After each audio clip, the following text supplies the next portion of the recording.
announce that in executive session, we were able to vote a ratification of a collective bargaining agreement with the AFSCME Unit A, and we're moving forward in all of our bargaining positions. I invite you all to join us in the Pledge of Allegiance to the flag. I pledge allegiance to the flag of the United States of America and to the republic for which it stands, one nation under God, indivisible, with liberty and justice for all. Under announcements, because I don't think we have any proclamations tonight, just remind everyone that in 2 weeks, tomorrow, we'll have the town elections. And I will point out, I've heard that there have been some signs on the questions, on the ballot questions that have been removed by other people. And I remind people, if that does happen, please report such action to the zoning enforcement officer in the office here at Town Hall, and action will be taken appropriately. And I'd also ask the people to stop doing that. To public comment, if there's anyone who'd like to speak on something.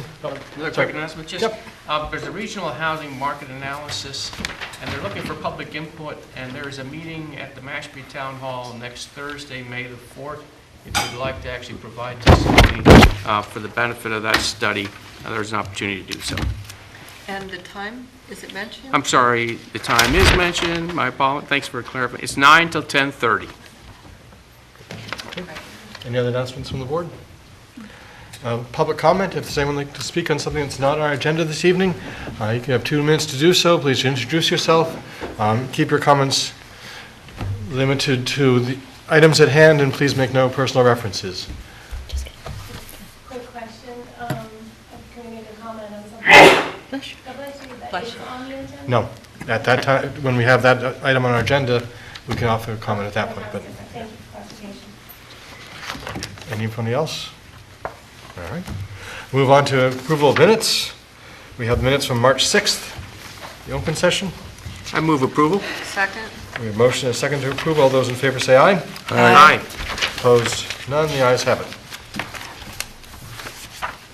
Next, under licenses, we have approval for an application of a special one-day all-alcohol liquor license for Ronald Hoffman, the Compassionate Care ALS, Inc., for Cinco de Mayo at Academy Lane. Motion to approve. Second. Any discussion? All those in favor say aye. Aye. Opposed? None. The ayes have it. The next item is, under administrative orders, is the proposition of writing a letter to the MDAR in opposition to the use of herbicides for vegetation management along right-of-way power lines. I would move that we do that. Okay. We're going to have our board discussion first. If we have some questions, we'll... In spite of assurances that it's, done well and careful planning and all, I just don't like the idea of spraying these chemicals. And there was, I don't remember which chemical it was, but there was one mentioned, I think it was glyphosate. And it just doesn't seem right to me, and I think I'd like to oppose it anyways. There's no reason they can't do manual brush cutting. I'll second We his. have in the past supported this motion as well. Mm-hmm. You made that as a motion, correct? I did. I'll second that. And any further discussion? I agree. Okay. Do you still want to make the presentation? We're all set to vote on it and approve it. Wonderful. Hi, my name is Laura Kelly. I'm the president of POCA-CapeCod.org. That's Protect Our Cape Cod Aquifer. I've been working on this particular topic for 8 years, and I actually have 2 requests to the Board of Selectmen this evening. One of them, yes, is to write a letter to MDAR upon their approval of the YOP, the yearly operational plan, which lists 10 Cape Cod towns plus 3 Martha's Vineyard towns, and Falmouth is one of them, for vegetation management along rights-of-way power lines with the use of 5 different types of herbicides. And I'm going to all the boards of selectmen throughout the Cape with the same 2 requests. One of them is simply to write a letter to MDAR. We've missed the comment period, which is when I wrote to you guys in the beginning. So we now wait for MDAR to approve the YOP, and there's a 21-day window of time, I would be glad to let you know when that happens. If you wish to vote tonight, which is what I'm hoping you do, then you can just send out the letter within that 21 days, and I don't need to come up because I can't get to all 15 towns in the 21-day period. So I'm trying to do the forethought of the thought is that they will absolutely approve the YOP. And this is MDR, the Massachusetts Department of Agricultural Resources, oversees Eversource's operations. So they read this yearly operational plan. This is the 5th year in a row this has happened on the Cape. This being the 5th year, there's a VMP, a Vegetation Management Plan, which lasts 5 years. So that's why we're confident that they will just carte blanche allow this happen again, because they're on a 5-year plan. And that is the first request. Should I wait, or should I talk about the second request? Well, fortunately, it is the only request that we actually have on our agenda, Oh, no. was for the letter to be sent. I'm not sure how the board wants to deal with the second request that we do have in our packet. I think please correct me if I'm wrong, I thought we had we talked about that at some point in time? Had we talked about, as a board, had this come back before, had the issue of the lawsuit been before us? Or was it correspondence that we received? I felt like we talked about it Quite a while ago. quite a while ago, We talked right? about it last year, and we had letters from people that said, although they were aggrieved parties and they used all the evidence they could gather, they still were unsuccessful. So they said, you probably don't want to waste your time and effort paying for a lawyer right now. And we agreed not to join the lawsuit based on that person's letter, really, basically, I think. I do remember having that discussion. That's why I was asking. I remember having that particular discussion about having received some correspondence or feedback about the lawsuit versus the letter in opposition. If I may have a moment to explain. So, what- quick 2 questions, because I kind of got lost in all of the facts. So one thing that we are about to vote on doing is to Be prepared. approve, right, to write a letter to MDR in opposition to the use of herbicides, that's our agenda item. What is the second thing you're looking for, so we can exactly Thank you. see I'd how love we the might be able to opportunity do to that? explain. Thank you. There was, okay, so this being the 5th year in a row, all Cape Towns do not wish this to happen on their town-owned or privately owned land within their town. We've written letters. Thank you, Selectmen, for writing the letters through the years in the town of Falmouth. What's the definition of insanity? Doing the same thing over and over We're again. confused about the action. I'm gonna tell So you. is it right? Is it, yeah, if we could, Let me just say, if we continue to write letters expecting a different result, it's not going to happen. What we need to do is take the next viable step. What is the next viable step? That is to say we're an aggrieved party, again, another letter to MDR stating we're an aggrieved party and we wish to be a part of the adjudicatory hearing. That's up at the State House with MDR, okay? 4 towns last year said yes. That was Brewster went first, Orleans, Dennis, and Eastham. It started in August, and it wasn't until February, time ran out, and the year ran out, and it wasn't until February by the time MDR gave a decision, and the decision was that you are not an aggrieved party because you are not harmed, you are not sick. So my lawyer had 4 things to do. We actually accomplished and got okayed by 3. And since the case still remains open, we can continue to get more towns involved.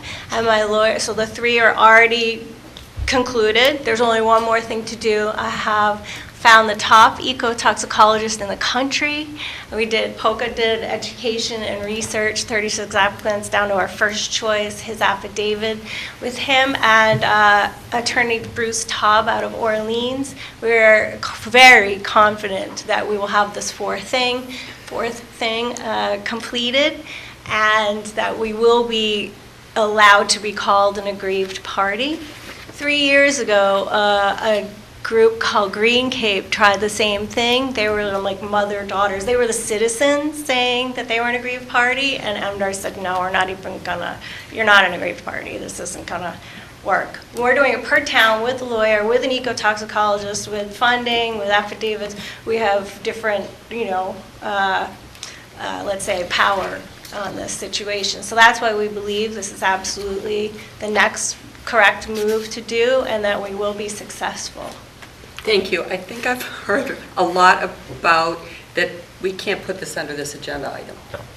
So we're going to be limited to this agenda item because that's way beyond what we're allowed to look at that's right in front of us now. Okay, So we're about, so we can, So For I have today. a motion and a second to be prepared upon the approval of the YOP for 2017 to send a letter and objections, to restating our objection to the use of these herbicides on the right-of-ways. Right. I think we have one more, I'm sorry, I think we have one more individual from public comment. Is there still time for any comment or question? On this issue, sure. a quick question, may I ask to come back and come in front of the board in the next 2 weeks? You absolutely. I can give you more information. It's hard because I sent this to you months ago and you just got back to me, so I couldn't Totally send. get it. So I'm just. Yes, you can. Okay, thank you. I'll I send it see to it's you. April 13th here, I see the date here, right? Yeah, and so much has happened since then, so it's really hard to. Right, but it's only a couple weeks, not a couple Then months. the second request should be on there. Isn't there a number 2? Yes, there is. There is. Then that is in It's front just of not on our agenda. the We board. didn't- It's not on our agenda, which may be a mistake on our part, but we cannot deliberate this issue because Okay, I it's just not. wanted to make sure it It hasn't wasn't been a posted on our fault. agenda, and so people have no idea that we may be discussing whether we would be entering into a lawsuit or not. It's a notice thing, Okay. yeah. But that doesn't mean you can't ask again. I'll write you again. Right. Thank you. That's good. Yes, sir.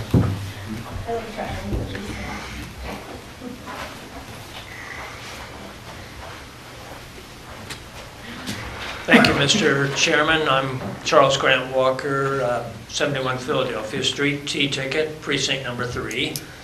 And if you are considering sending this letter to oppose herbicides, do I understand it correctly?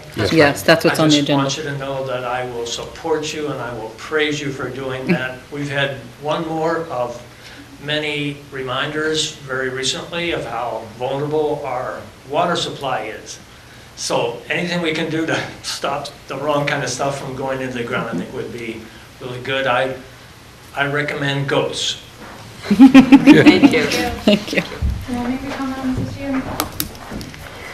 Hi, my name is Lauren Valley. I'm a resident of Trotting Park Road and T-Ticket. And I'm 10 weeks pregnant. And the first person that found this out was not my husband, but was Laura of Poca. Because my very first thought that I had when I was pregnant was that, oh my God, when are they going to spray the power lines?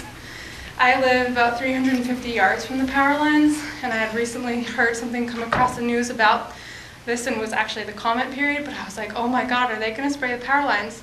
So I called Laura because I became so panicked because there are clear links between the risks of birth defects, autism, lower IQ rates, low birth rate weights, and infertility in women that are exposed to pesticides. So I really hope that as select men and women, you can kind of take to heart the fear that ran through my heart and my mind upon finding out that I'm carrying a child and that I may be exposed, maybe putting my child's life in harm's way. So I just ask you to do everything you can on this issue. We don't have a lot of time left to get this passed. And as a person of the younger generation in this town, I also have a homestead where I grow organic vegetables about 350 yards from the power lines, as do my neighbors, Matt and Jenny at Pariah Dog Farm.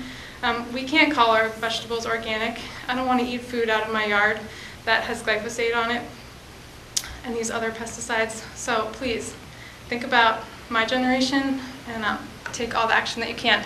Thank you. Thank you. Thank you. Congratulations. Anyone else? We have a motion and a second to send this letter. All those in favor say aye. Aye. Opposed, none. The ayes have it. Thank you.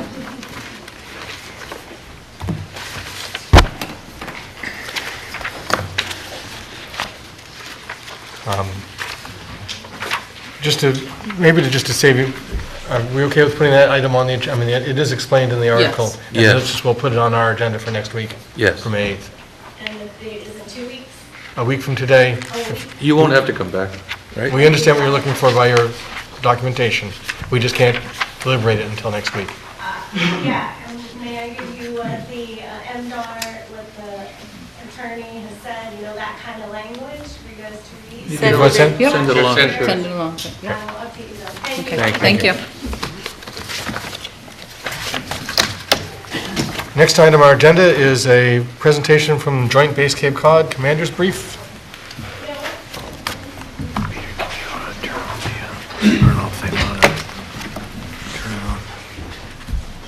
Good evening, ladies and gentlemen. I'm Brigadier General Frank McGurn. I'm the Executive Director over at the base and the Assistant Adjutant General for the Commonwealth of Massachusetts. I'm going to start spinning away here while Paul gets He's not ready. I was the going to try to be ready. device working. I certainly appreciate the opportunity to come and join you this evening along with the commanders from the base and to bring you up to date on what's been going on over at Joint Base Cape Cod. Not much from the Joint Base oversight point of view has changed, but most of our commands have gone through a number of evolutions, which I'll be able to talk to you about this evening. But to bring you up to base on how we operate over there, we have these several commands, each of which is represented here on this slide. We operate in a very collaborative fashion under what we call a joint oversight group. Mr. Susso joined us last group, and we encourage all members of the town infrastructure. We now have Sandwich and Falmouth as participants on our joint oversight group, and we hope it continues to be a pattern, because the ability to cross-level information amongst the communities, we think of ourselves sometimes as the fifth town here on the Lower Cape, is spectacular. Why don't we go right ahead to the next slide? Can we back up one? I think most of you are familiar with this. This is just generally where the slide is. The little blue dot at the top is 6th Base Morning Squadron. Colonel Nate Hippie's here today to talk about that. The giant green swatch is what many of us know as the Mass Military Reservation, or what's often referred to as a reservation in terms of conservation efforts. That's largely the domain of the Army National Guard training site, or Camp Edwards. The blue, I'm not going to get into too much. The blue is a mixture of where Otis Air Force Base and the United States Coast Guard operates. And then we can just see the conglomeration, the big white spot where the VA has the cemetery, and the Balkans-looking pastiche down in the lower part is where we all kind of come together on a daily basis. This is a very quick sampling of what the economic impact of Joint Base Cape Cod has. And you can see that Fort Devens and Westover, two pretty small installations, kind of on the lower end of the economic spectrum. Hanscom Air Force Base and Natick are kind of the giants on that spectrum, with big components from the Air Force and the Army operating there. Natick has only a few soldiers, but they have a huge civilian technology footprint, and Hanscom follows that mold very closely as well. And then we have Barnes and Joint Base Cape Cod that are kind of the middle of the pack in terms of both economic impact and size. And this is my favorite depiction. This shows on the size, the actual scope of Joint Base Cape Cod, that all of your other national security installations here in the Commonwealth could fit easily on Joint Base Cape Cod. I talked a little bit about how we operate with our Joint Oversight Group. I think this body is very familiar with it, so I won't beat it up too much, but I will talk a little bit about the joint vision for Joint Base Cape Cod. We see ourselves as a national security and public safety enclave that is there to protect and support the mission of both national security and public safety operators. We are able to incorporate a number of other federal entities like the Federal Aviation Administration, the United States Department of Agriculture, and Department of Transportation, because we have kind of space and infrastructure that is appealing for them. And we're always on the look for additional federal partners. We recently found out that we are, I never give up, so I'll just say 99% certain that Department of Homeland Security Science and Technology branch is not going to be coming to the base, but I haven't given up yet. And we're still looking at the Office of Naval Research as being a partner, as well as additional federal law enforcement partners as well. And we'll keep you posted on how well those go. But what I'll do is stop talking and let the commanders come on up and tell you about what's going on these installations. And it'll give you a sense that we're still very active partners in both national defense and the greater community around us, and look forward to your continued interaction with Joint Base Cape Cod. Thank you. And here for Colonel Keith is Colonel Rich Bertone, a native of the region. Good evening. Thank you for having me. My name is Lieutenant Colonel Rich Bertone. I live in Marshfield, but I've been a Falmouth resident for 30 years, and we live up by Childs River as well. So I love the town. Falmouth strong. My sympathies, the hockey team. My boys play hockey as well, so I feel for the community, and my heart goes out to everything about all of that.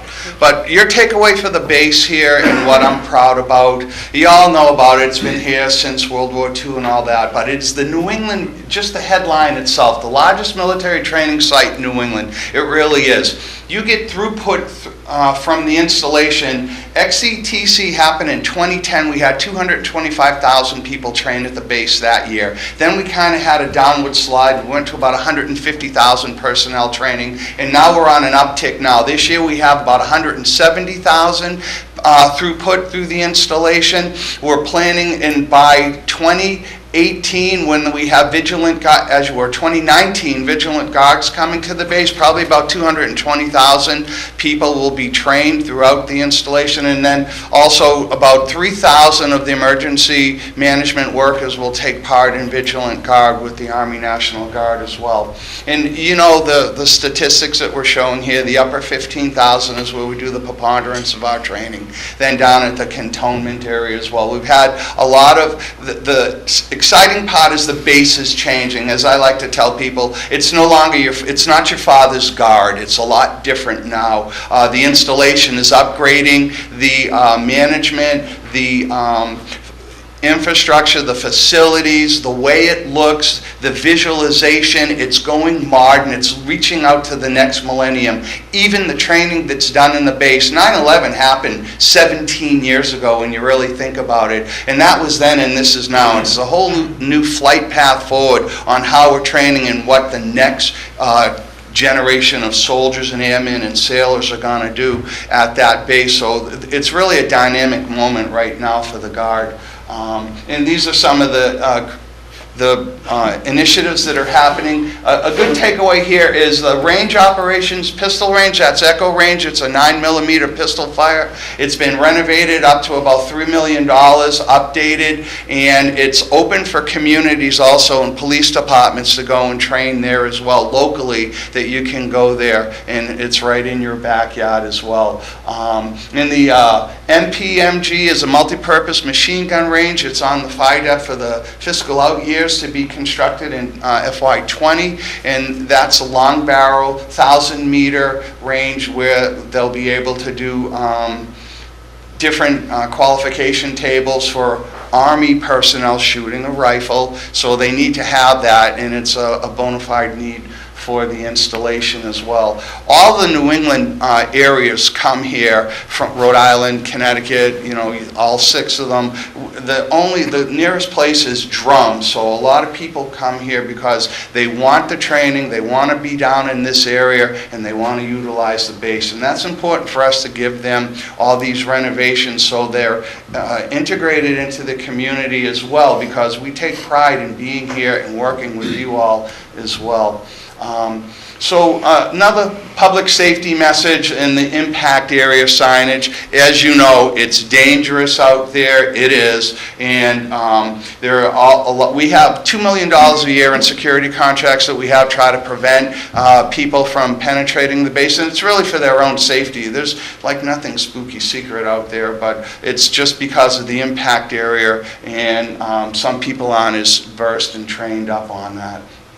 So here you can see there's a photo that kind of shows that dirt bike went right by it. Doesn't even know what he's looking at. But we don't know if they're how weathered or impacted they are over the years. They do probably blow in place a BIP. They probably do those at least once a week by finding ordnance out in the impact area. And as a friend of mine, Sean Cody, tells me, this is one of the only areas that has an ongoing active explosive demolitions for cleanup in continental U.S., and it's right here on Camp Edwards as well.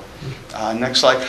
Something I hold near and dear to my heart, believe it or not. So the Army's come a long way, and we've learned things to do and not do, and as the community knows, it's been a long struggle. Okay, but what we do is we have a disturbance-based ecosystem. When the Army goes out and trains, they tear things up, they beat it up, they drive through, soldiers go through on foot, and they maneuver, and they stay out there for a long time. And what that's created, then we go back with something called the ITAM program, which is Installation, Training, and Land Management. And we fund to go back out and put everything back together and make it nice. And 38 to 42 endangered genus species and animals propagate at Camp Edwards right now on the endangered species list. And one that I'm really proud of also is, if I can remember the name correctly, the Bonus Phoenix, which is the rusty patch bumblebee. It's not found on the base yet, but it has migrated down to the Cape, and I predict it's gonna go to the base because for however it is, those the habitats find those installations, and when you think about it, this is one of the, I think it's the largest contiguous open grassland space in New England for all of nature to find, and they do. So I'm kind of proud of that. We do the prescribed burns down here as well. We do between 500 and 1,000 acres of burning a year. And your so what is it's one place where your firefighters get to go out and do forest training and firefighting, because again, that's not offered at a lot of places. And we have a lot of candidates come down and participate in that program. They do 350 emergency management personnel, and then they get to work on NIMS and all the other different systems together to make sure that they know how to interact with MEMA and FEMA when it has to go. And it's just great training that happens on this base in your backyard. And subject to your questions, I do have a question.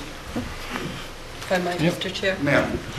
Thank you. So with respect to public safety and, the dirt bikes and the, explosive potential or danger potential, and probably as you're ramping up the ranges for training, as would be expected, I'm wondering, what kind of additional public safety elements you might be able to put up. For example, you can drive by 151, there's always 25 cars there, dirt biking, it's a thing. It's popular in the high school. It's sort of a rite of passage.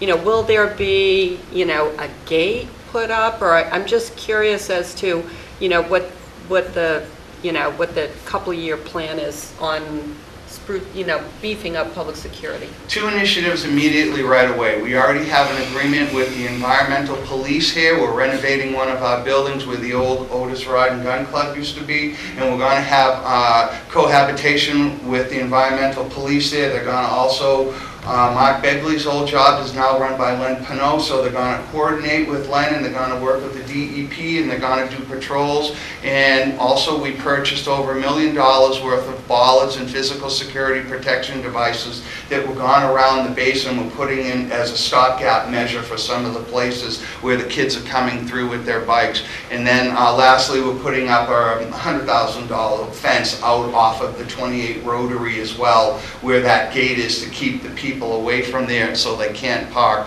Is it going to stop everyone? No. But, at least what we'll do is we'll continuously upgrade the situation yearly, and we're putting money in for the safety as well. I appreciate that point, because I also think that those steps really increase awareness that something's different, that's, so behavior might need to change. So, And then lastly, in September, the base is having an open house, 23-24 September, which will be open for the public and for all the communities to come in. And we're going to have a lot of the booths there, and we're going to have the environmental personnel there, and the environmental police, and the DEP, and hopefully people can come by and get some education as well. great, put us on the email list, please. Yes, ma'am. That'd be Thank great. you. Thank you very much. Good evening. I'm Colonel Ginger Doonan. I took over as the commanding officer at the 102nd Intelligence Wing just a little shy of a year ago. So this is my main slide, although I will talk about our operations for a little bit later on. But I just want to talk about some of the things that really kind of impact the communities. First, I'm a member of the Falmouth community. I've lived here for over 28 years. I've been a homeowner in North Falmouth, and I have 2 children in the Falmouth school systems. One will be graduating this year, and the other's in high school. So, proud member of Falmouth. For military construction, so as we went from a fighter wing in the 2008 timeframe to the intelligence wing, we were given funds for a number of large military construction projects for new buildings to kind of retrofit us for the missions that we have now. Most of those are complete as of this year. In fact, we're going to be having a triple ribbon cutting at the end of May 25th. You'll be getting invitations because we're going to be inviting the community. We're going to be opening a 24/7 new Falmouth gate that will be open all the time for people who have access to the installation. And then we'll also be doing a ribbon cutting on our new command building and a new security forces renovation. The reason why this is kind of potentially important is that eventually we've got one small project finishing up in the next 2 years to bed down our new cyber intelligence mission that I briefed you about last year that we received. Once that's done, the large 160,000 square foot hangar that was our main building for operations when we were a fighter wing will no longer be needed. And so General McGurn alluded to the fact that there's a lot of potential interest from the Department of Homeland Security and other areas. Also from Woods Hole Oceanographic, there's a lot of interest in storage space on the installation with a secure environment. So that building is potentially going to be open for transfer back to the Commonwealth, hopefully long term, and could be a good basing place for naval research, Woods Hole Oceanographic, and other entities. So that's a big deal, that 160,000 square foot space. So that kind of talks about the military construction that you see here on the installation. We've got a lot of future projects that the 102nd Intelligence Wing is working on right now. As you may know, our unit is in charge of the utilities on Joint Base Cape Cod. We own the electric distribution system, the wastewater treatment plant, the water distribution system, and we own all the fiber optic cable for the entire 23,000 acres, even though we only reside on about 700 acres that we actually currently use. Because of that, we're looking at trying to privatize some of those things. So the town of Falmouth has been key in putting together a Upper Cape Regional grant. Just recently received $125,000 for the 4 towns to look at how could you tie into our wastewater treatment plant. We're in the process of working with Mass Development on a privatization effort. And if that goes through, I think that there will be a lot of opportunity for all 4 towns to tie into that and kind of work on the septic issues on the Upper Cape, as you know they are there. Electric distribution system, there's 2 things that we're working on that are kind of exciting. We're doing a solar array, a 10 megawatt solar array on the installation on a capped landfill, which is ideal repurposing of that land space. And that will pretty much bring down the 102nd Intelligence Wing to net zero, which keeps us more viable for any BRAC, base realignment and closure type congressional acts or new basing to downsize our wing. So we think we have the right missions right now, but we're trying to become leaner. So building the solar array is key to that. We've also received a $6 million environmental grant to put together the first operational microgrid in the DoD here at the 102nd Intelligence Wing. So what that means is it'll be tying in to the electric distribution system, but it's just for the 102nd Intelligence Wing, ties in a wind turbine in one of our generators, and then if the outer distribution system goes down, we've got energy security for our intelligence mission sets in the building that we conduct operations out of. And the Air Force has been very excited about that. We've had a lot of congressionals and high visible distinguished visitors come out because it is the first operational one. There is a test one out in Hawaii, but this is the first one. So it kind of puts us on the map for the DoD, and they want to see how that goes because they're going to be building future microgrids in other locations as well. Talked about the wastewater treatment plant. Downsizing a real estate footprint. So, you know, the installation isn't going to downsize in the size that it is, but how we own the property. We own a large portion of almost 4,000 acres of the real property out on Joint Base Cape Cod. That's left over from the Otis Air Force days and then the fighter wing days of the 102nd. So we're in the process of declaring excess on a lot of the property out there. One part of the area is Commonwealth land-owned property that was leased to the Air Force in perpetuity.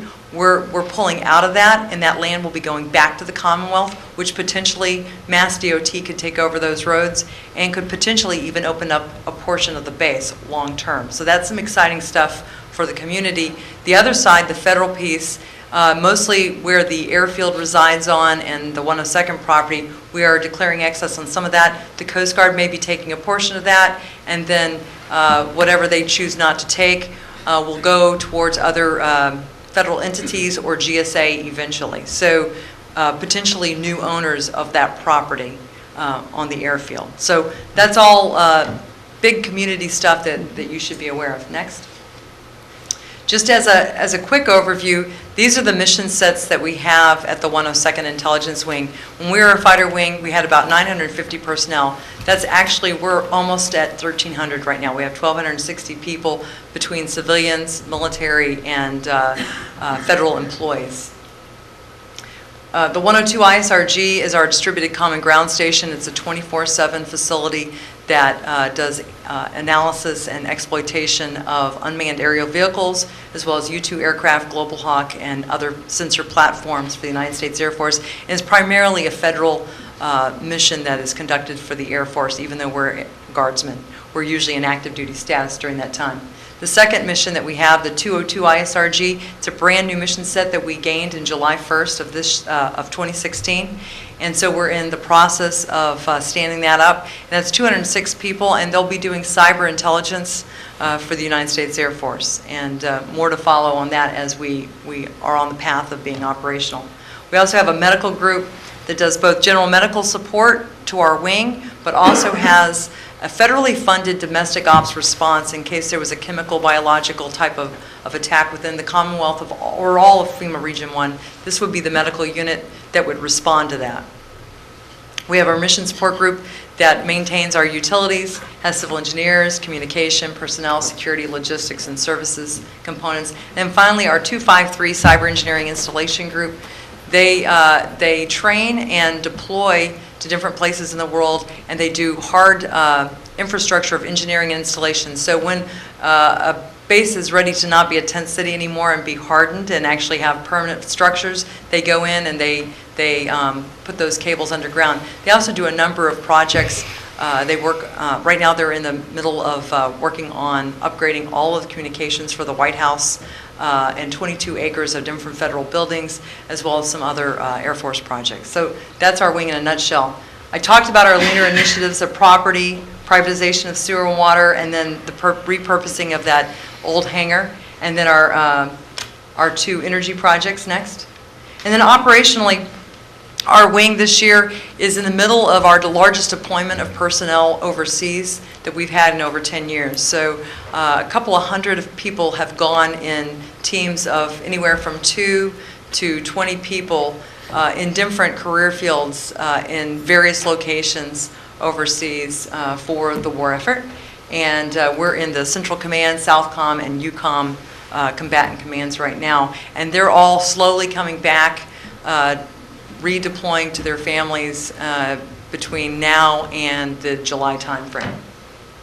We also have a really large mobilization going on, deployed in place for our intelligence analysts this year, supporting different things going on worldwide.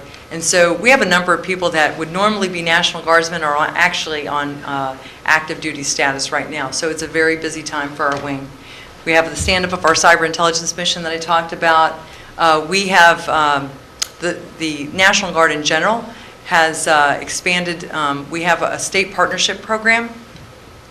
Mass National Guard has a partnership with the country of Paraguay, and now 2 years ago, the country of Kenya.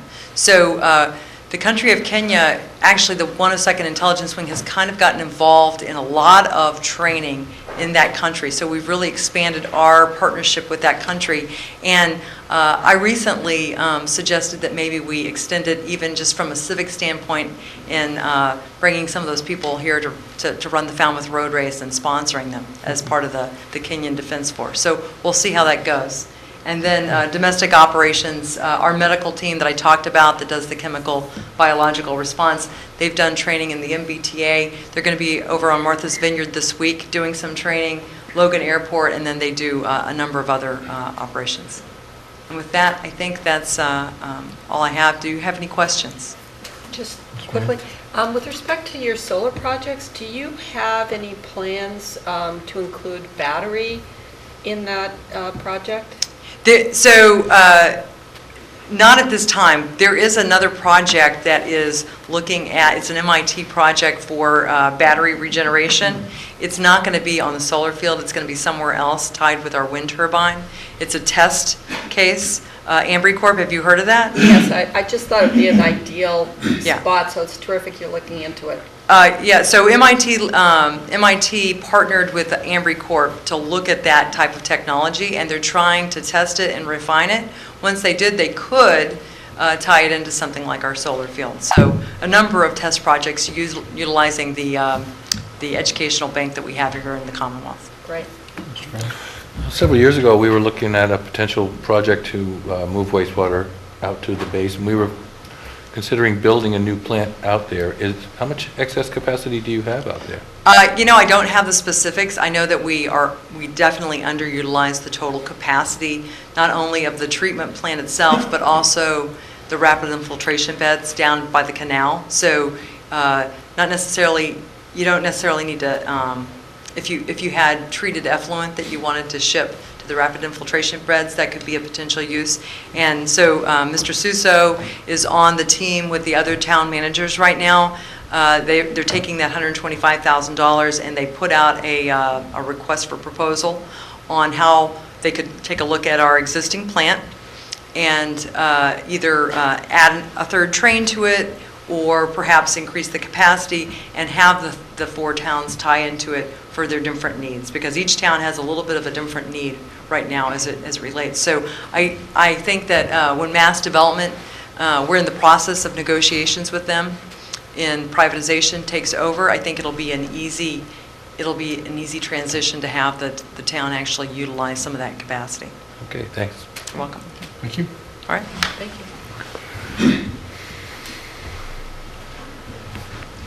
Good evening, ladies and gentlemen. I'm Lieutenant Colonel Nate Hippie, representing the Cape Cod Air Force Station, the home of the 6th Base Warning Squadron. As the General mentioned, we occupy the small blue dot, about 100 acres at the northern end of the base, but provide an equal level of national security for the East Coast and the nation. Just to give you a little bit of background, so hopefully most folks are familiar with where we sit in our mission. As you can see in the background of the slide itself is our two-phased array radar. And just to give you an idea of our coverage area, our coverage extends as far north to the Arctic and as far south to the equator. And then it extends about 3,000 miles overlooking the Atlantic coast. And so, as you know, we're the only East Coast early warning radar. So again, critical national defense, national security missions. Our primary mission supporting U.S. Strategic Command is missile warning.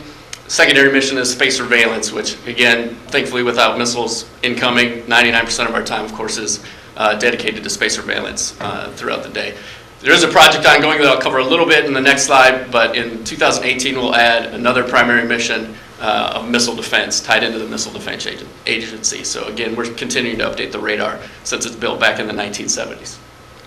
Just to give you an idea of what we do throughout a given year, is, again, not a lot of missile launches, however, with the capability to see space launches out of Cape Canaveral in Florida if they fly through our coverage area. So we track about 20 space launches, and just for current events, we had one this morning that flew through our coverage area out at Cape Canaveral, and we were able to track that. Again, with the space surveillance mission, we provide 3 million satellite observations per year.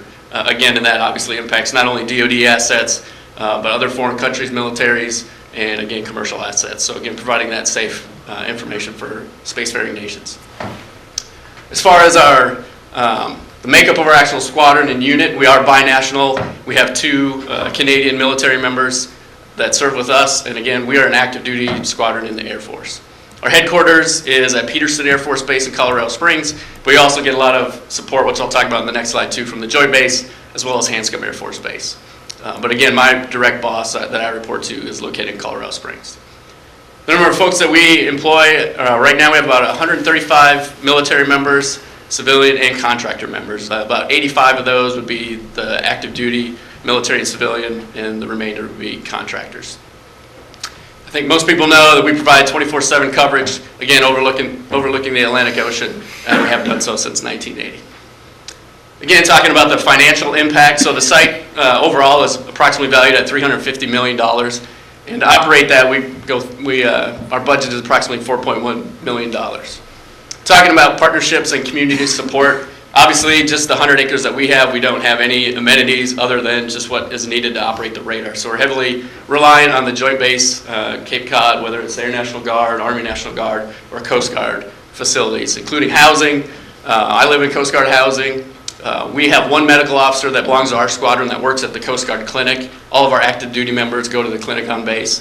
But meanwhile, our family members are not allowed to be seen on base just because they can't handle the throughput with the number of medical professionals at the clinic. So our folks, our personnel, our family members go to local communities in the area. Not only, we have a small, that MWR stands for Morale, Welfare and Recreation. So we have a very small one with our unit, but again, we depend on the Coast Guard for any of the amenities at the grocery store, base theater, any activities that they provide for our military members that are away from home, something to do as far as just keeping morale up in general. As far as support agreements with fire and local law enforcement, again, our facility, we don't have a fire department. We have the security forces, small contingent, and that's just for base defense. They don't have jurisdiction on our access road or in the area immediately surrounding it. So again, we depend on all the local communities that provide support for us. We're very grateful. One example is, I mentioned, we just had a small brush fire outside of our installation, or part of our installation outside the secured area. And not only did the Joint Base support it, but also Bourne and Sandwich were able to respond. So again, great help from all around. Again, our members live in the local area, as was mentioned, all the surrounding communities, and again, very active as far as supporting businesses, whether it's Big Brothers, Big Sisters, Habitat for Humanity, as far as charitable organizations. And again, we get a lot from the community from OCAC or the Cape Cod Military Support Foundation, among many others. Just to mention a few of our recent significant milestones and projects. So recently, as many of you might imagine, the Cape housing area is expensive for our folks to live in, as well as for everyone else around here. But the housing, for example, housing allowance around Boston, say, is $1,000 more than the folks around here. So they did a recent study that improved all of our housing allowance for all military members and Department of Homeland Security. So that was a big effort in the surrounding area. I think everybody's seen the 4 wind turbines as you come across the Sycamore Bridge. So 2 of those belong to our squadron, and just so you're aware, just the 2 of those are able to offset anywhere from 75 to 100% of our electrical requirements in a given year. So very beneficial to us. And last but not least, I mentioned an upgrade to our early warning radar system. It's hardware, software, all around. And so again, it's a $125 million upgrade to the system that also was contracted to Raytheon, which is resident of Woburn, Massachusetts. So again, creating more jobs for folks in Massachusetts. And with that, if anybody has any questions for me. Thank you. No, that's great. Thank you very much.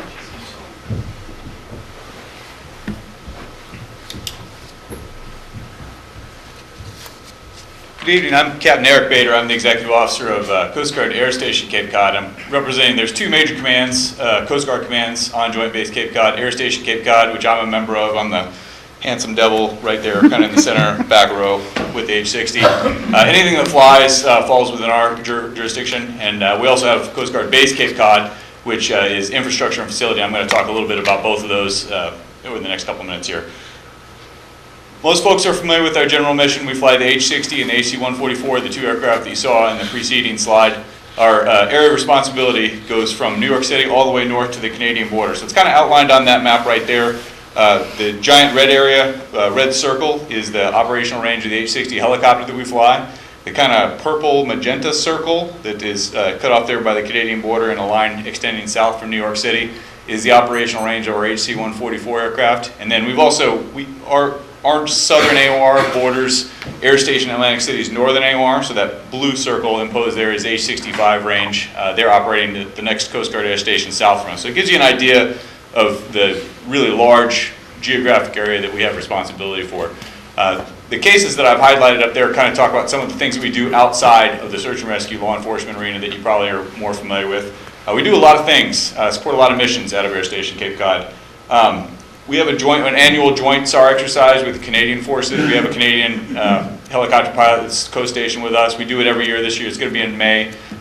It involves a ton of folks, pararescue troopers from Long Island, a couple aircraft from Canada come down. It's a week-long SAR exercise, and it kind of gets us familiar with operating with the next air station to the north, which is in fact Canadian forces. It's good for us to have some joint responsibility there and refresh how we do business with the folks to the north. We also deploy to the south. In the past year, we've had 8 deployments, both with the H-60 and the HC-144 to the Caribbean. We've had some pretty fantastic operational success with both of those. In the past year, we've rescued 70 migrants in rustic vessels, and believe me, a lot of those were not in any condition to make it to the United States, so those are lives saved. And we've also interdicted $62 million worth of cocaine. Our aircraft in particular have been part of interdiction for $62 million worth of narcotics, so that is a mission that we're very proud of, keeping those drugs off the streets. In addition to the traditional, hoisting people off of sailboats offshore or people in fishing boats offshore, we also have medevac responsibility for the islands. When the weather gets bad and a life flight doesn't fly, we'll go out there and rescue people. You may remember the first really severe winter storm we had this year happened on the 1st of December. There was an infant on Martha's Vineyard that was mother and infant were both in peril. Flew to Massachusetts, picked up a neonatal intensive care team from Boston, flew them out to the vineyard. They recovered the mother and infant, took them back, again in terrible weather, back to Logan, offloaded mother and infant live. It's a happy story. We do that with some frequency, especially this time of year when the visibility is low and through the winter when the weather is terrible. We also supported we were part of the multi-agency package that supported the UN General Assembly in New York this past year. That's another mission that we're very proud of. We worked with the Secret Service in the event that something horrible happened there. We need to get a lot of people out of the city very quickly. We were part of that response package. And then finally, another atypical mission. There was a stranded hiker in Acadia. It was in the press around here for a little bit. Had a 100-foot fall off a vertical surface climbing Acadia National Park. We had a helicopter dispatched from here with a rescue swimmer who rappelled down the cliff face, 150 foot, wound up having to do it with a free climb because the geometry of the cliff was such that they had to unhook from the helicopter hoist cable, free climbed over 150 foot of surface, got to the individual who was stranded on the cliff, realized that the litter that he was in wasn't going to be suitable for hoist, so rappelled back across another 150 foot of vertical surface, got the litter from the helicopter back over to the survivor, and then finally off the cliff face, all while a tropical storm was bearing down on New England. So really an incredible rescue we're really proud of. He's been nominated for the Air Medal. We'll see, that the approval authority for that is much higher than the air station level, but really a tremendous case that we're very proud of. In addition, Coast Guard Base Cape Cod, this is the logistics and infrastructure support that provides us. Captain Andy Clyburn is the commanding officer of Base Cape Cod. This is kind of a rundown of all the functions that they have. They're comptroller, financial operations, all the major contracting that the Coast Guard does through Cape Cod goes through Andy's office. In addition to facility engineering, procurement, health, safety, work, life. Colonel Hippie earlier mentioned the clinic. We have a clinic on the Coast Guard clinic at Joint Base Cape Cod. Treats all the active duty military members with the active duty Air Force and Coast Guard there. Tremendous patient volume, and they're open year round, obviously. We also do health, safety, work-life, emotional support for our troops. Sometimes when you're out on a search and rescue case, you're going to see some things that you require health, safety, work-life professionals to get through, or also for families. We move around a lot. They provide a lot of support for when you get to the community, helping you integrate with the community. Tremendous support. In addition, all of when my computer breaks, I call one of Andy's guys and they come over and take a look at it. Centralized support for all the Coast Guard units, not just on Joint Base Cape Cod, but also Joint Base Cape Cod, out to the islands and all the way out the Cape. Same service for personnel. The housing, I think Nate Hippie mentioned earlier, Coast Guard housing has people from all the different branches of the service living in Coast Guard housing. Continues to be, a 99% occupancy rate in our housing units out there. It's a great place to live. I think other people have mentioned the morale, welfare, and recreation. The SPO, the Servicing Personnel Office, has gotten larger by about 20 billets this year. Some of the servicing personnel offices from the Boston area have moved out to the Cape over the past year, so that's an increase of about 20 active duty members, and that may continue to grow as the years go on because it's much easier for those kind of jobs that you can do remotely. The quality of life is often better out here on Cape Cod than it is in Boston. I certainly think so. If any of your questions? Great Thank you. presentation. All right, thank you very much. Thank you. Well, ladies and gentlemen, that concludes our briefing for the year. And as I said before, we welcome you anytime for the installation and look forward to seeing you all again real soon. Thank you very much. Thank Thank you. Thank you for your service.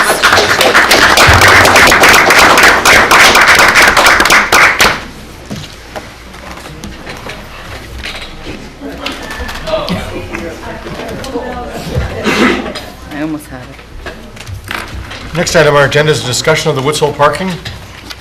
We received some letters from the Woods Hole Business Association and for some other members. The time period in which we had the free parking on Water Street in Luscombe has expired, and I think the question at hand now is the 2-hour limit at each meter. The request is to consider having that 2 hours be 3 hours.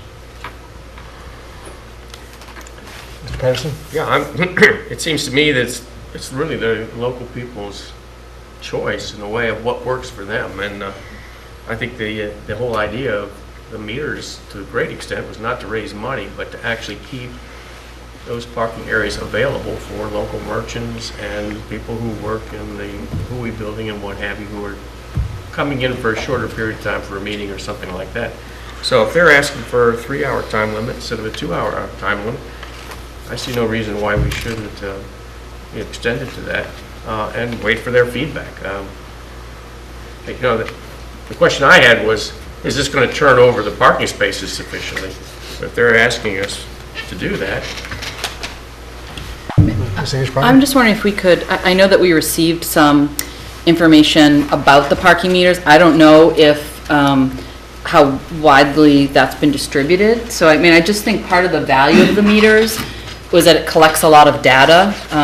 So I think it would just be, before we kind of make any decision, I think it would be helpful to have that presentation of that data. I don't know if that's something that Chief Dunn would do or if somebody else would do it, but I think the data is really valuable in, I think, showing how the meters are being used right now, and then how we might decide to set those limits going forward.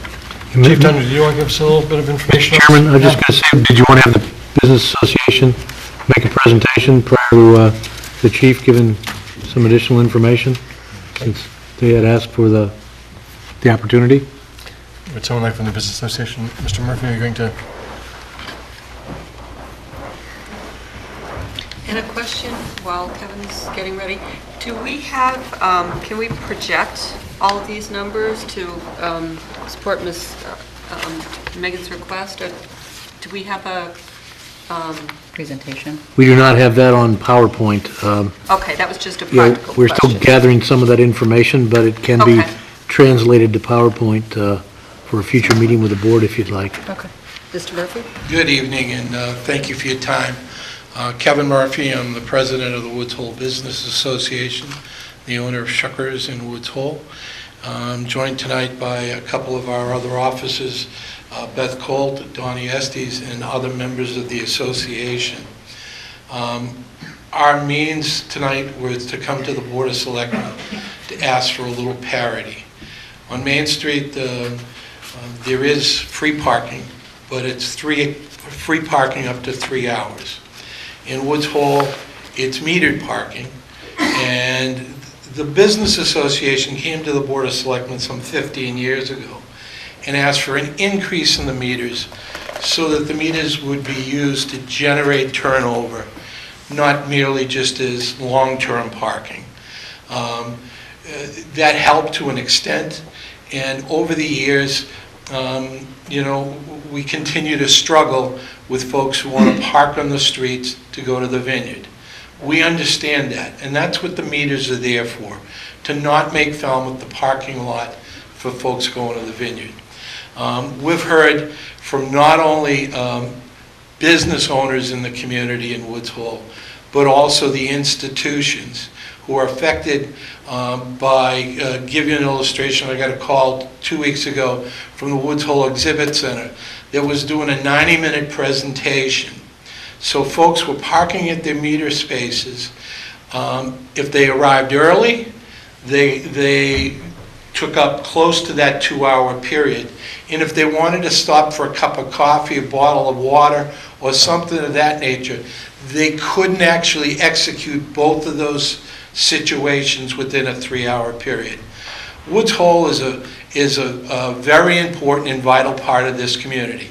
It might not be the same as Main Street where people are coming to shop, but people are going to see things in Woods Hole, specifically the wonderful science exhibits that we have and the landscape that we have in the village. And it's virtually impossible for folks to take their young ones, their grandchildren, their visitors to the Woods Hole Aquarium, go there, and then be able to also execute lunch at the same time within a 2-hour window. For those of you who have ever had children, you know what it's like to corral them, to get them in carriages, to get them to a facility. Well, unfortunately, we're all in business, and we'd like to be able to make a living, and we employ folks in the community.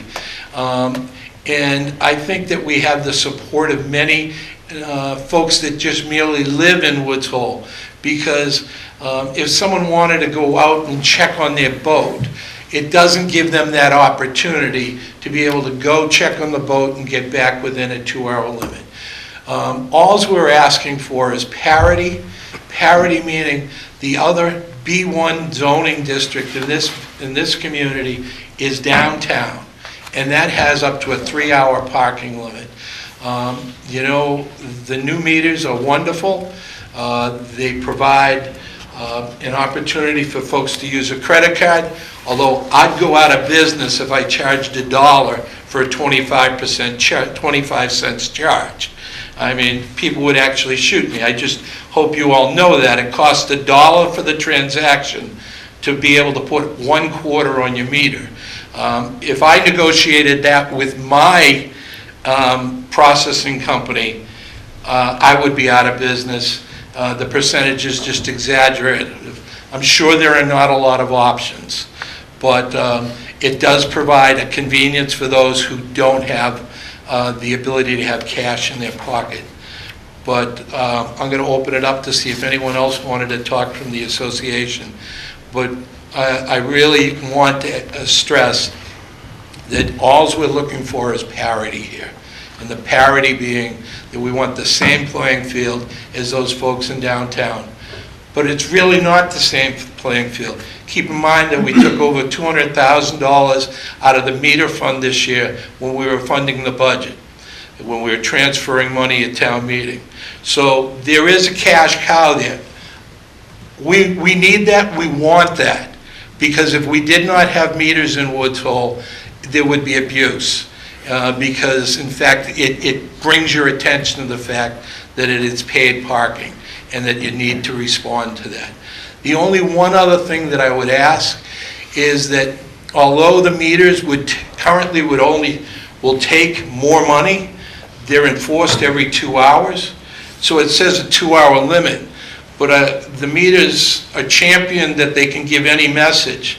I think it needs to also be that the meters need to send a message that it's a maximum, and once we go to this, which I'm hoping you will vote, that it's 3 hours, and any longer would incur a violation, because many folks come to Woods Hole, really don't understand that you can't go back and feed the meter. The meter will take the money, except the police officer is doing his job, the enforcement officer is doing his job by checking to see whether or not that car has been there for more than the allotted time. If any of you have any questions of me, I'd be happy to answer them.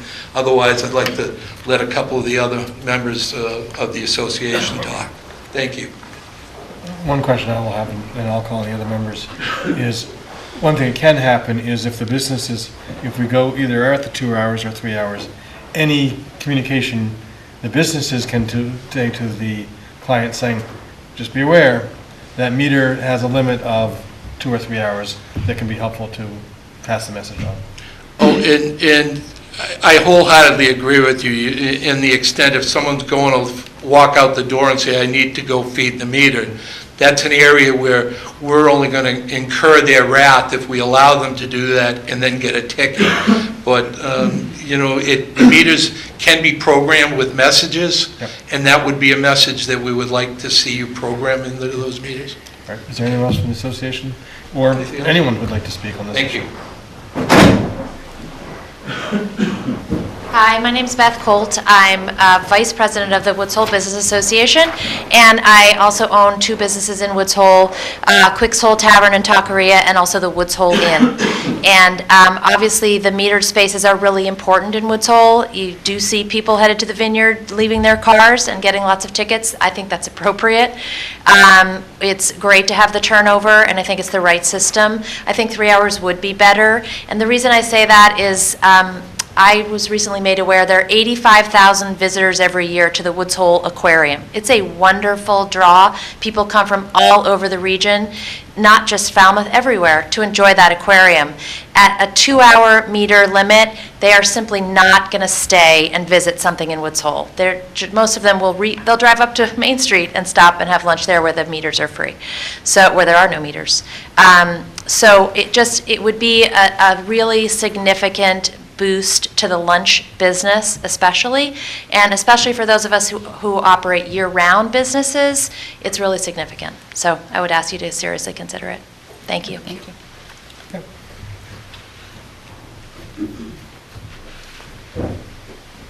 Good evening. Thank you. My name is Judy Laster, and I run the Woods Hole Film Festival, and I would just like to say I think we should have the joint base figure out the parking problem in Woods Hole, because they obviously know how to do things that are complicated. So I would say that we definitely support the idea of increasing the time that somebody can park in a meter to 3 hours. We were recently named one of the top 10 events in New England by Yankee Magazine, All New England, for this summer. We are an 8-day event. The biggest drawback that we hear every year for why people may not come to the film festival is the perception that there's nowhere to park in Woods Hole, and the perception that even if they can park, it's going to be a difficult thing for them to encounter. So we know for a fact that regardless of what we actually do about parking, the perception of the parking problem is also something that is going to keep people not only from coming to the film festival, but coming to the businesses. We bring people here for 8 days. There's a lot of stuff that can happen over that 8 days, and we see ourselves as an opportunity for the businesses to really get a chance to partner with us and to have the chance in the summertime not only to reap the benefits that we see, but also to be a destination in and of itself. In addition to the time limit issue, I would say I support Kevin that people don't know what the rules are. And I would say that even if it is written on the meter, it's very complicated and it's hard for people to understand. We've seen that recently. We did an event with the Woods Hole Oceanographic Institution, free screenings during school vacation week. People decided not to stay for the stuff that was happening at Hui because they weren't going to get their kids, take them to their car, move their car, come back and go to an event afterwards. So I think we all need to think about what's rational and what makes sense. We have a lot of different constituencies. We also have a lot of things that happen at different times of the year. So it may not be a one-size-fits-all solution. Ultimately, I think we need to have a larger discussion, not just about parking, but transportation to and from Woods Hole. We are actively working to try and get shuttle service during the festival so that people may have options in addition to bringing their cars to Woods Hole. But we think that, we understand there are a lot of different needs that people have and different reasons for having parking meters. But I hope that after this discussion, we can maybe engage in a longer term one. I know we do this all the time, but it is a very difficult situation for us in Woods Hole. And so thank you for taking it up, and that I hope you'll reach out to us too if you decide that this is something that we can help assist you in deciding over the long term. Thank you. Actually, I have one question, just I'm thinking about it. I'm not sure whether Kevin or Beth can answer this question. This is tangentially related. That I understand we've lost the parking meters that were in the steamship authority, which is going to make even more of a harder parking issue. How have the other spots worked out for the businesses to be used in the steamship lot? Did that work out last? Love it.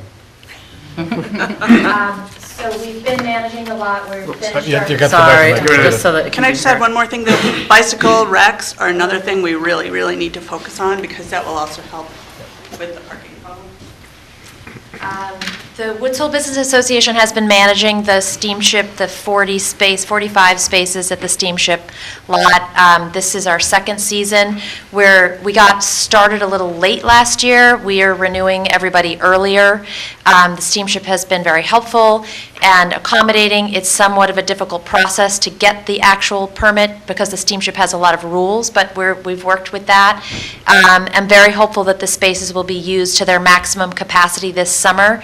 And it's a really, really helpful program. We have lost 18 spaces that were on Railroad Avenue, and I don't think those are ever going to come back. The steamship has redeveloped the lot. They're not going to ever bring those back. But the actually being used by the employees is working well enough that we shouldn't be looking into, is there a way of actually making them available to visitors? I think that we have used them, not as much in the winter. I think we told you from the beginning that the winter would be a lighter use. And I'm very hopeful that they will be full to the max this summer. Okay. So my expectation is that there is certainly a strong need. Great, okay. Okay. Yeah.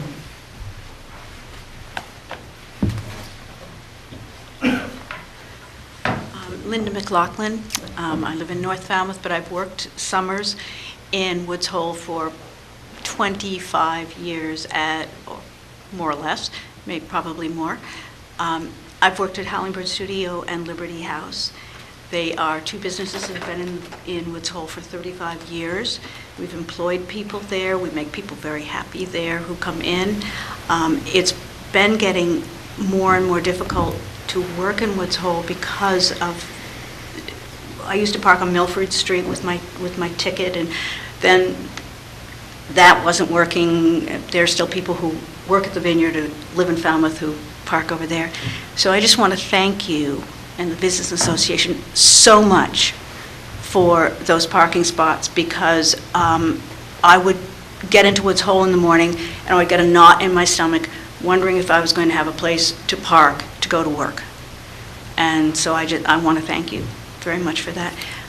But I will add, I'm not a restaurant, but somebody goes to the restaurant, goes to Shuckers, who's our neighbor, or to Carol's down the street, and they don't have time to come in and shop.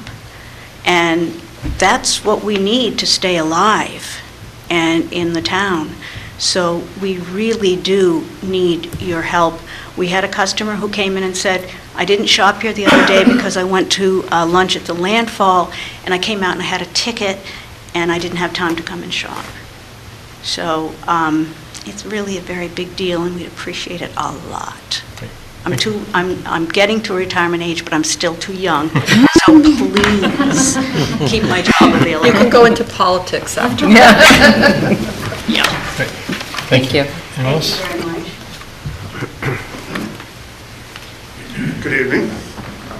Donald Lesties from the Landfall Restaurant. I'm also the treasurer for the Woods Hole Business Association.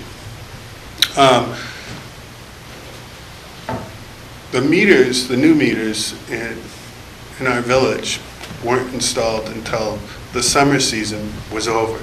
So we really don't know how this 2-hour parking is going to affect everybody. It's a brand-new thing for Main Street, now a brand-new thing for Woods Hole. And you were kind enough to move the 2 hours to 3 hours for Falmouth in the middle of the winter. So I think that that would be a good thing to do in Woods Hole and find out how it all does work. Maybe we need more, maybe we need less. But up until right now, somebody could pay the meter over and over and over again, stay there all day long and work. They could be a waitress, they could be a dishwasher, they could be a scientist, they could work at Howling Bird or wherever. Now you have to move. And everybody's learning how this system works. And even the meter maids or the guy who does the meters, they don't even know how the system works. The signage is great in a little tiny thing on top of the meter, but there's nothing else to say that there's only a 2-hour maximum, and if you want to park longer, that you have to move your car to a whole nother side of town. You can't just go to another meter that's ahead. The way these meters are read, somebody comes and pays 2 hours for the meter, they can't leave and go to Falmouth to do an errand and come back and park in an area near where they parked before. They would get a ticket. And the tickets aren't cheap. They're very, very expensive. So I think that you should be able to give us a 3-hour limit and see how it goes. As far as the parking spaces in the back Steamship Authority, that was a wonderful thing that you gave us. The program itself also started late and is very hard to educate everybody a brand new system July 4th. You've already figured out where you're going to park, what you're going to do. So at least this year, we will we will be able to better educate our employees to be able to use that lot. The steamship is very, very great in bringing their jitneys back and forth and picking up our people. Fantastic. Good for them. It is a little hard to go and get your sticker, but everybody seems to be able to work with that. In saying that, we'd love to double or even triple that. It's not enough. You were great to be able to get that for us, but now those other spots were metered are now gone. I think we're going to find it very, very difficult to find employees to work in our businesses. The Nautilus has been a great place for other parking out of town, let's say. And that is probably going to go away as they develop that property. And it's just going to shrink and shrink and shrink. And so if you can fight for more parking spaces for us in that back lot, that would be greatly appreciated. Thanks. Thank you. The strongest evidence you can have is make sure they all get used.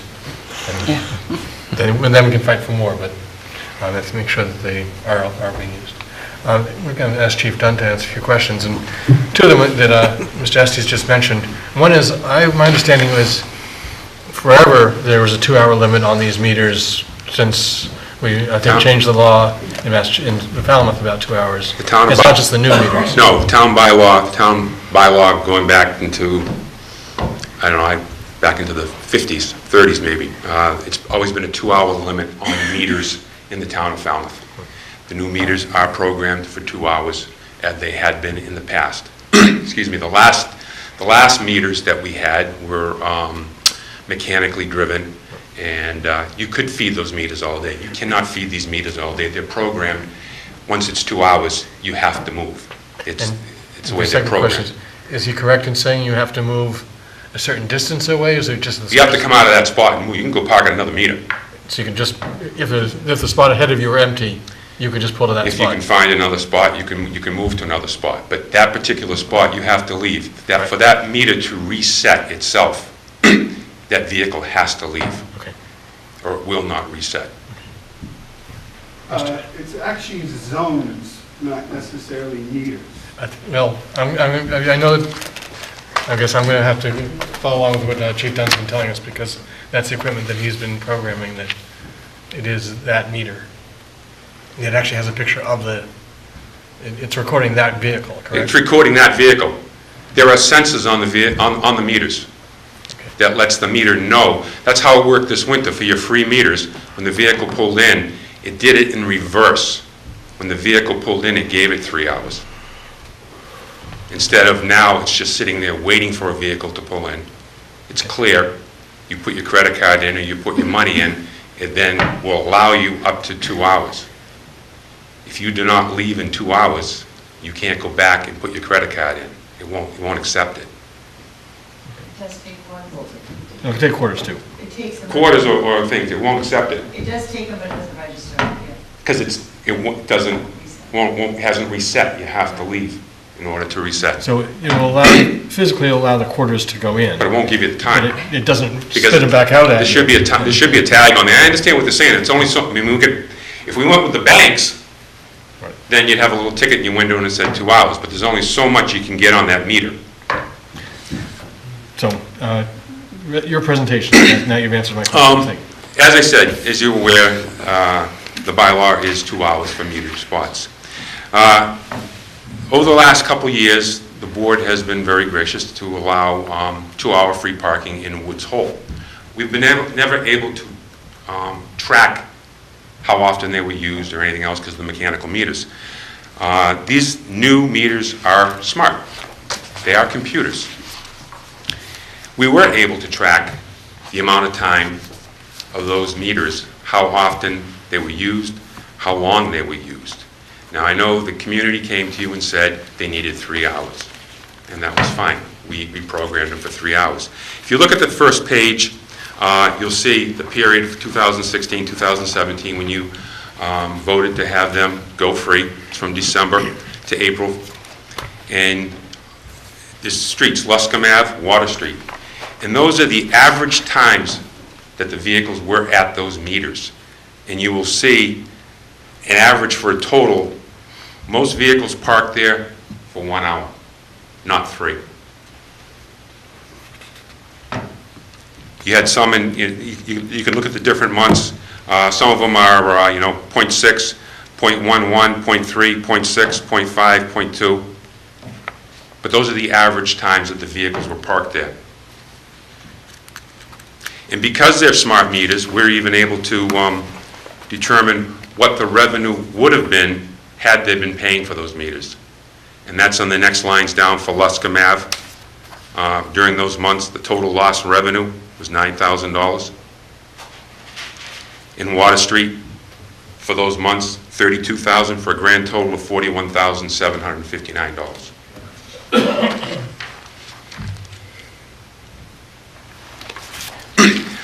What I'd be asking is, and that's the other thing too, currently right now with a 2-hour turnover, that's what meters are for. I mean, we do get revenue out of it, that's their second. And Kevin said it best, the reason you have meters is so you have turnover. If you didn't have meters, cars would be there. Currently right now, our meters are in operation from 8 a.m. to 6 p.m., so you have 10 hours. With a 2-hour maximum, you get 5 turnovers. If you increase this to 3 hours, you're going to get 3 turnovers in a 2-hour if people max out. So you're going to cut your turnover time down. And it has been said here that we've lost 18 parking spots at the steamship lot. On a 2-hour turnover, that's 5. That's 90 cars. There's not going to be any place for 90 cars to park now because those meters are gone. What I'd be asking the selectmen is to allow the meters to run the way they're currently running, and let me come back to you with facts in the fall, that you can make a real decision and not just a perception. As you'll see also, I gave you some information. Grand Ave, those meters have been off as a request, and you'll see the average time that they were parked there and the revenue loss for there also. Even if these meters are off, they are computers. We still have to pay for the data. We still have to pay for that so that they're upgraded, because these meters get upgraded all the time from the company. And the third page gives you the cost of the upgrades. For Luscombe Ave, during December, January, February, March, April, and May, it was $509. Water Street, the same months, it was $1,500. In Grand Ave, it was $1,700 for a grand total of $3,700. And normally those fees, they come out of my budget, and those fees would come out of revenue from the meters. I also wanted to give you some information from other communities similar to us that deal with tourism, and it would be fair. Town of Barnstable, you'll have some information there on Barnstable, Town of Plymouth, and I also included the City of Boston because they are a tourist, and they all have 2-hour parking and similar smart meters. Actually, the Town of Barnstable has seasonal rates. Their rates actually go up in the season and then come down in the winter and fall. So, like I say, I would be asking you to allow the meters to run the way they're running, and let me come back with some real factual data for you in the fall so you can make a informed decision. Quick question? So Chief, do these meters have the capability of allowing one reuse? For example, could we, if it were the board's decision to leave it at 2 hours, could it be programmed, because the reason being to get information, could it be programmed so that there could be one instance of feeding the meter a second time for a total of 4 hours, if that patron needed that time to actually both eat and go to the museum? I'll give you the answer, yes, but I want to talk to the company. I've been told we can program these things to just do about anything. Okay, because in fact, I believe, again, we don't have quite the same meter, but I believe the Town of Barnstable, you'll see in there, from their parking piece here, I believe that if you come back for a second time, it costs you more money.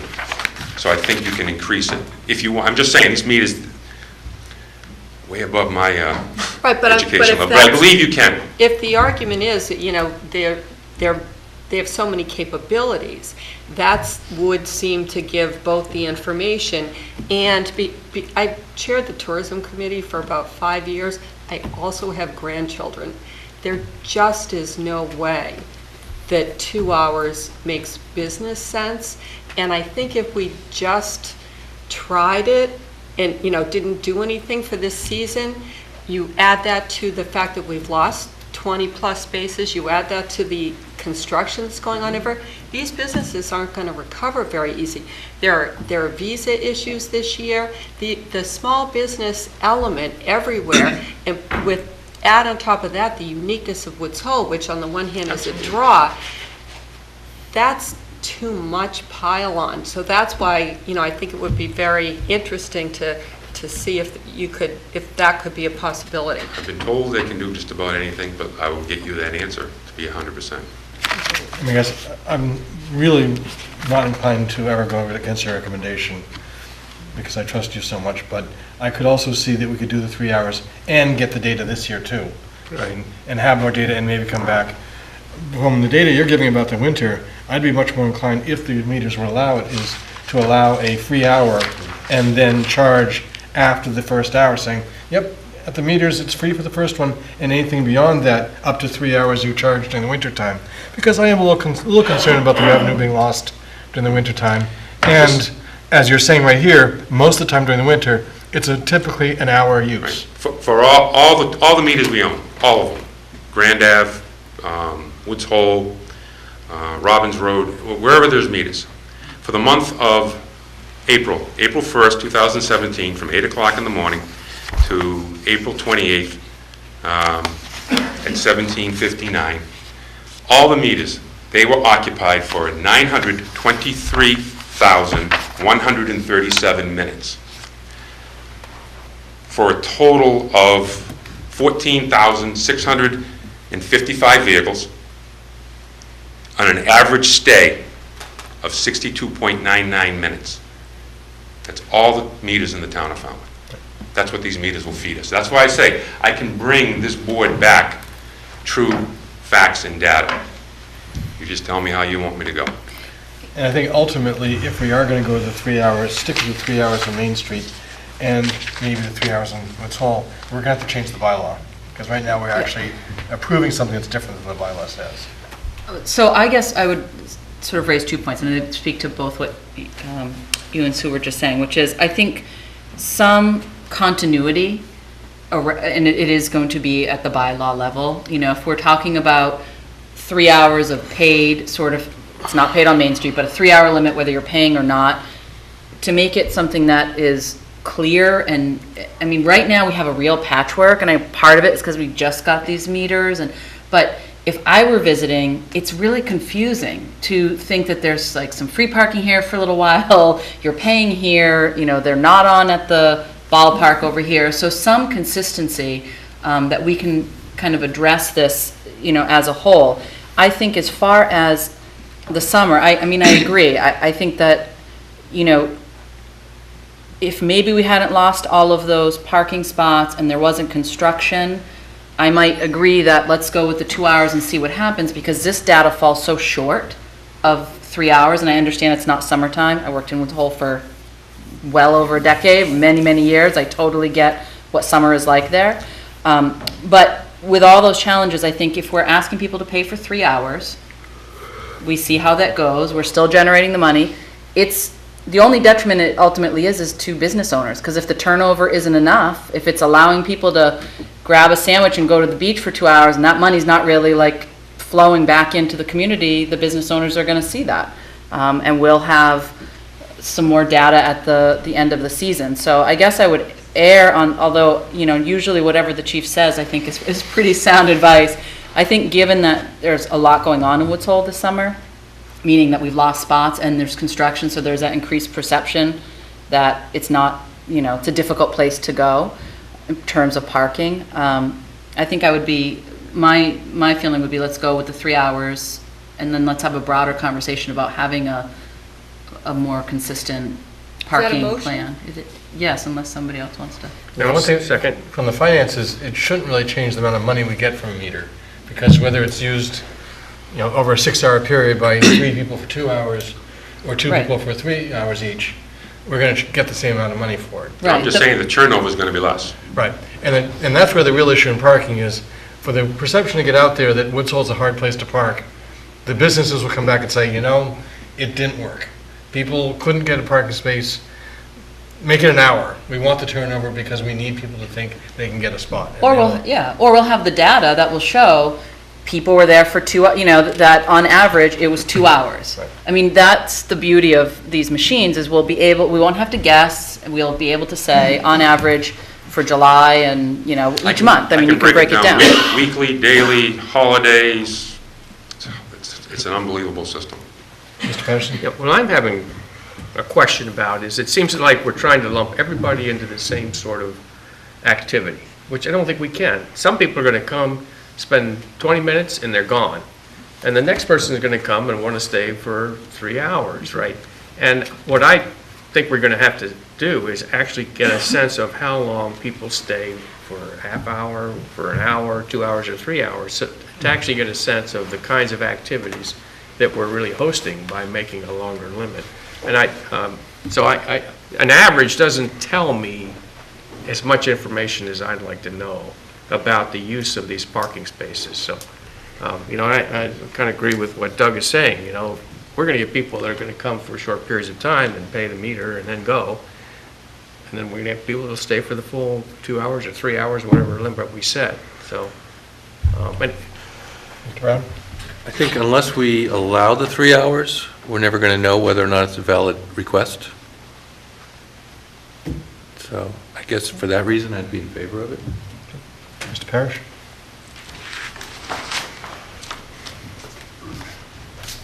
My name's Jeff Parrish. I'm the owner of the Woods Hole Market. My situation is more unique than most of these people here. They have restaurants, and most people that are coming to Woods Hole, a lot of them, they're going to the aquarium and science, to Hui and places like that. But let's face it, in the summertime, a lot of them are down here to go to restaurants. Well, that's where it's kind of unusual for me. Whereas I'm not looking for 3-hour parking or 2-hour parking or any parking like that, really, because my customer wants to come in for a sandwich, as Mr. Patterson is saying, maybe a drink, maybe a bottle of water, maybe whatever it is, but they may be here for 5 minutes, maybe here for 10 minutes or 15.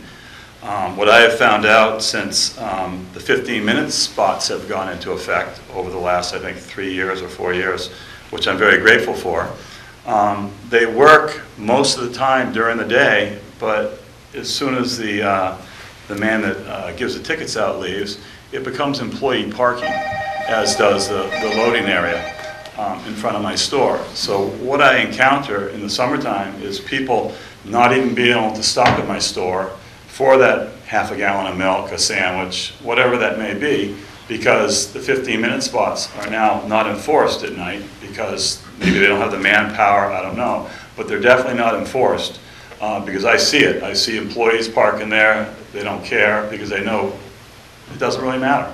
So that's kind of my predicament. I'm all for the 3-hour parking in certain areas. I actually think that in other towns across the United States that I've visited, the longer term parking is further outside of the town.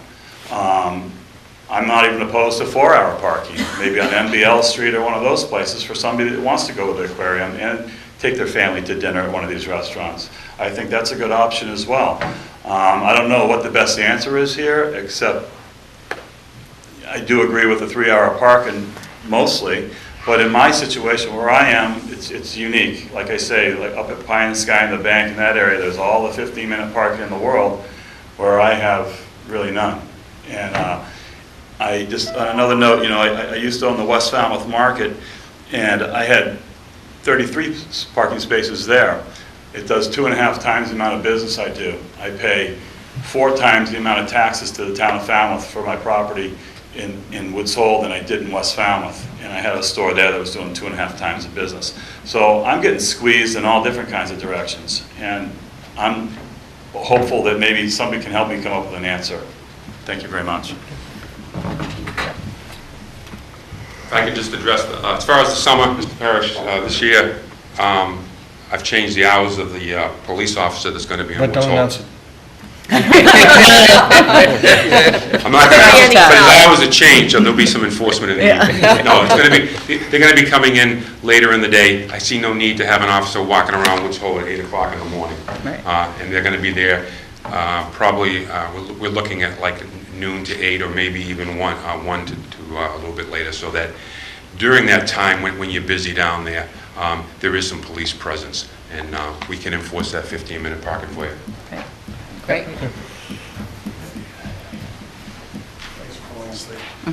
I'm John Gamache. I'm with the Woods Hole Film Festival as well. And I think, you know, with respect to the chief, and I understand the numbers, it seems like turnover is sort of the key issue here. But we have all of the, you know, the members of the business association, people who own businesses in Woods Hole who think 3 hours will provide adequate turnover and adequate comfort to people who are coming there that they're not going to get a ticket while they're there. As well as for what we do, and obviously, you know, we're again named one of the, you know, top 10 things to do in Massachusetts this summer. We're very happy about that. And parking is definitely, we're basically like parking trainers now. It's almost one of the first things we have to do with people when they come into town is explain the parking rules to everybody. And, you know, last summer with the old meters, obviously, and everybody who comes to Woods Hole knows parking is a problem, but when they can use those older meters, they would go and have lunch at Beth's place or do whatever they need to do.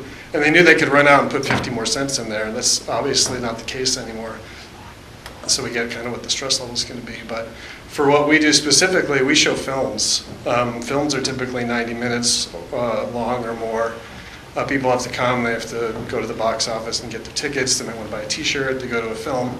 2 hours is not going to work, so what that does is that prevents us from doing any programming before the meters stop running. We have to push everything back later to the point where mass transit is no longer operating when the events are over. So we're in a little bit of a quandary where we can't really encourage people to use public transportation to get to Woods Hole because they won't be able to use it to get out. And we can't do programming during the day because they won't be able to stay long enough without getting a ticket. So it's just a little bit of a challenge. And just one quick note, I think on the winter numbers, obviously, I think winter and summer are very different things to compare in Woods Hole. A lot of businesses aren't open. People aren't coming down there and spending the same amount of time down there. We had construction workers at pie in the sky parking on the streets and moving around and doing a lot of different things. I think it was a kind of a strange winter in Woods Hole. I just feel like 3 hours does seem to work a lot better for everybody, and I think the risk for the village, for all the businesses there, for people coming in, is reduced quite a bit by going to 3 and seeing how that works versus what could potentially happen with a 2-hour limit and people being really frustrated and angry, getting tickets and feeding meters that they can't feed and not being able to move their car or put just a couple cents more in there just to stay extra. So I think the 3 hours buys us a lot of goodwill, it buys us a lot of functionality in the village, and it buys us a good opportunity to really evaluate how people are coming to Woods Hole and using the meters. Because again, the 3-hour or the 2-hour limit didn't really matter to people who knew how to park in Woods Hole. Unless you found a spot, it was yours for the day, and you stayed and you did what you want to do. And the turnover, you were risking getting a ticket. The turnover, yeah. Because if you refed a meter, you could get a ticket. You could get a ticket, right. And you were deserved a ticket by... and I think everybody understood that, but I think everybody also took, various risks they needed to do. Who came to visit the village and did that, and so that's just my 2 cents on everything. But The irony, I did want to apologize that we're having this meeting tonight on this issue, when I know the Chronicle Channel 5 is having their special on Woods Hole tonight, and I'm sure everyone's watching this instead of this. Just a quick public service on behalf of the place that I worked for a long time and where I met my husband and fed lots of meters for many years. The parking isn't as hard in Woods Hole as people think. It's a great place to go to. I mean, the meters end at 6 o'clock, so anytime folks want to go there for dinner, I mean, if you go at 4 and even if it were only 2 hours still, you go at 4 and then you can do whatever you want for the whole night. So I think that, I know we're talking about this issue, so it's highlighting the difficulties, but I think we don't want to, enhance the perception that it's an impossible place to go. There is the lot at night, near the Fishmonger and Coffeo that you can park. I mean, there are a lot of options, particularly in the evening for dinner, where you don't have to worry about, you can bring all your kids and all their gear and you can have a nice long dinner. So I just hope that we don't exacerbate the thought that it's like this horrendous place to find parking. There are places to park all year long in Woods Hole. Mr. Murphy, did you have another comment?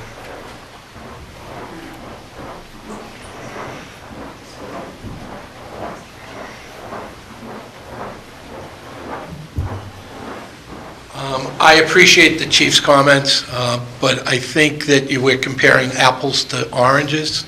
We were talking about weather in the wintertime. I was in Woods Hole today and I was wearing a winter coat. If I could have left in 20 minutes, I would have, but I couldn't. So there's a big difference in the summer hours.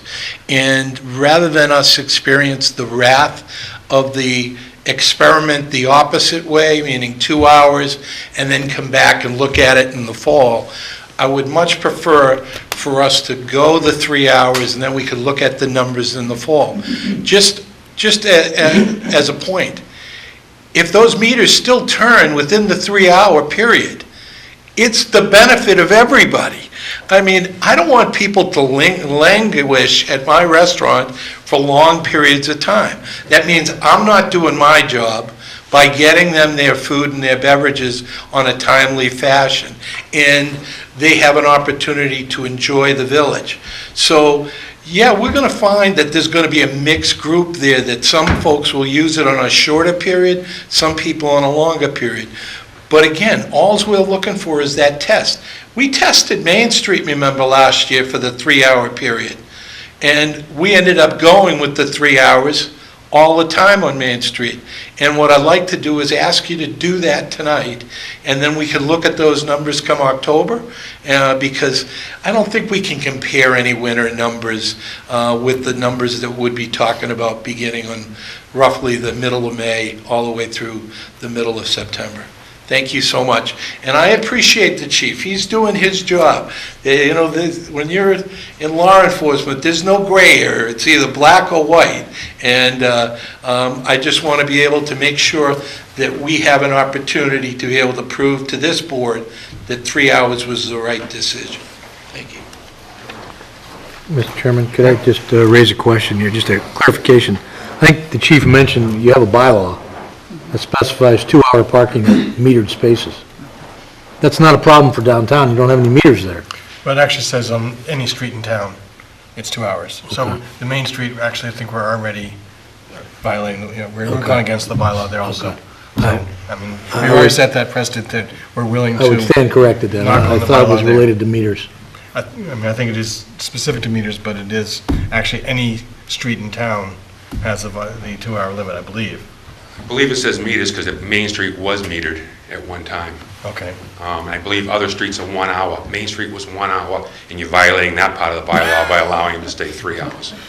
Right, so I mean, that begs the question that we have to have, I mean, for the sake of clarity and also for the sake of the chief and everyone who is working for him, some clarity about, each year, I can see that being, that's a confusing thing. There are lots of different parking areas. If they're all different and they're changing yearly, so maybe we can address that. My recommendation is that we get this out of the bylaws and make it a regulation. Yeah. Not something that's actually in the code of Falmouth.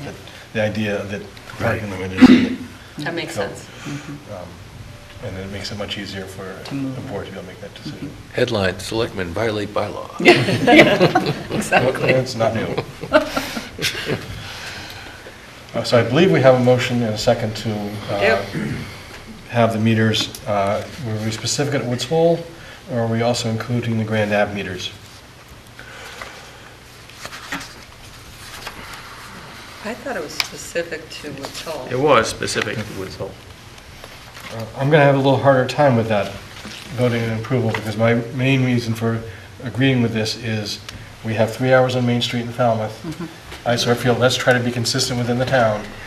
3 hours Main Street, Falmouth, 3 hours at Woods Hole, and then I would suggest it would be 3 hours at Grand Ave also, if I would be much more comfortable with that motion than, and maybe we can't because it's discussion on Woods Hole parking. I think that's the I was about to problem. raise a point of order. Would you like to carry that to the next agenda, Yeah. Mr. Chairman? Why don't we do that? And Give the maybe we board shouldn't, because opportunity maybe to- we should be considering it as like an experiment, and then we have to change or remove the bylaw.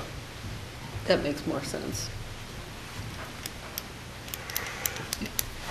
I think, yes, I think until we address the bylaw, I think we have a group of individuals, business owners who've brought this to our attention, asked for it to be on the agenda. If we get that same request, otherwise we're just violating, we have multiple violations without addressing Okay, the so we problem. have motion and second to have the meters in Woods Hole be 3-hour minutes.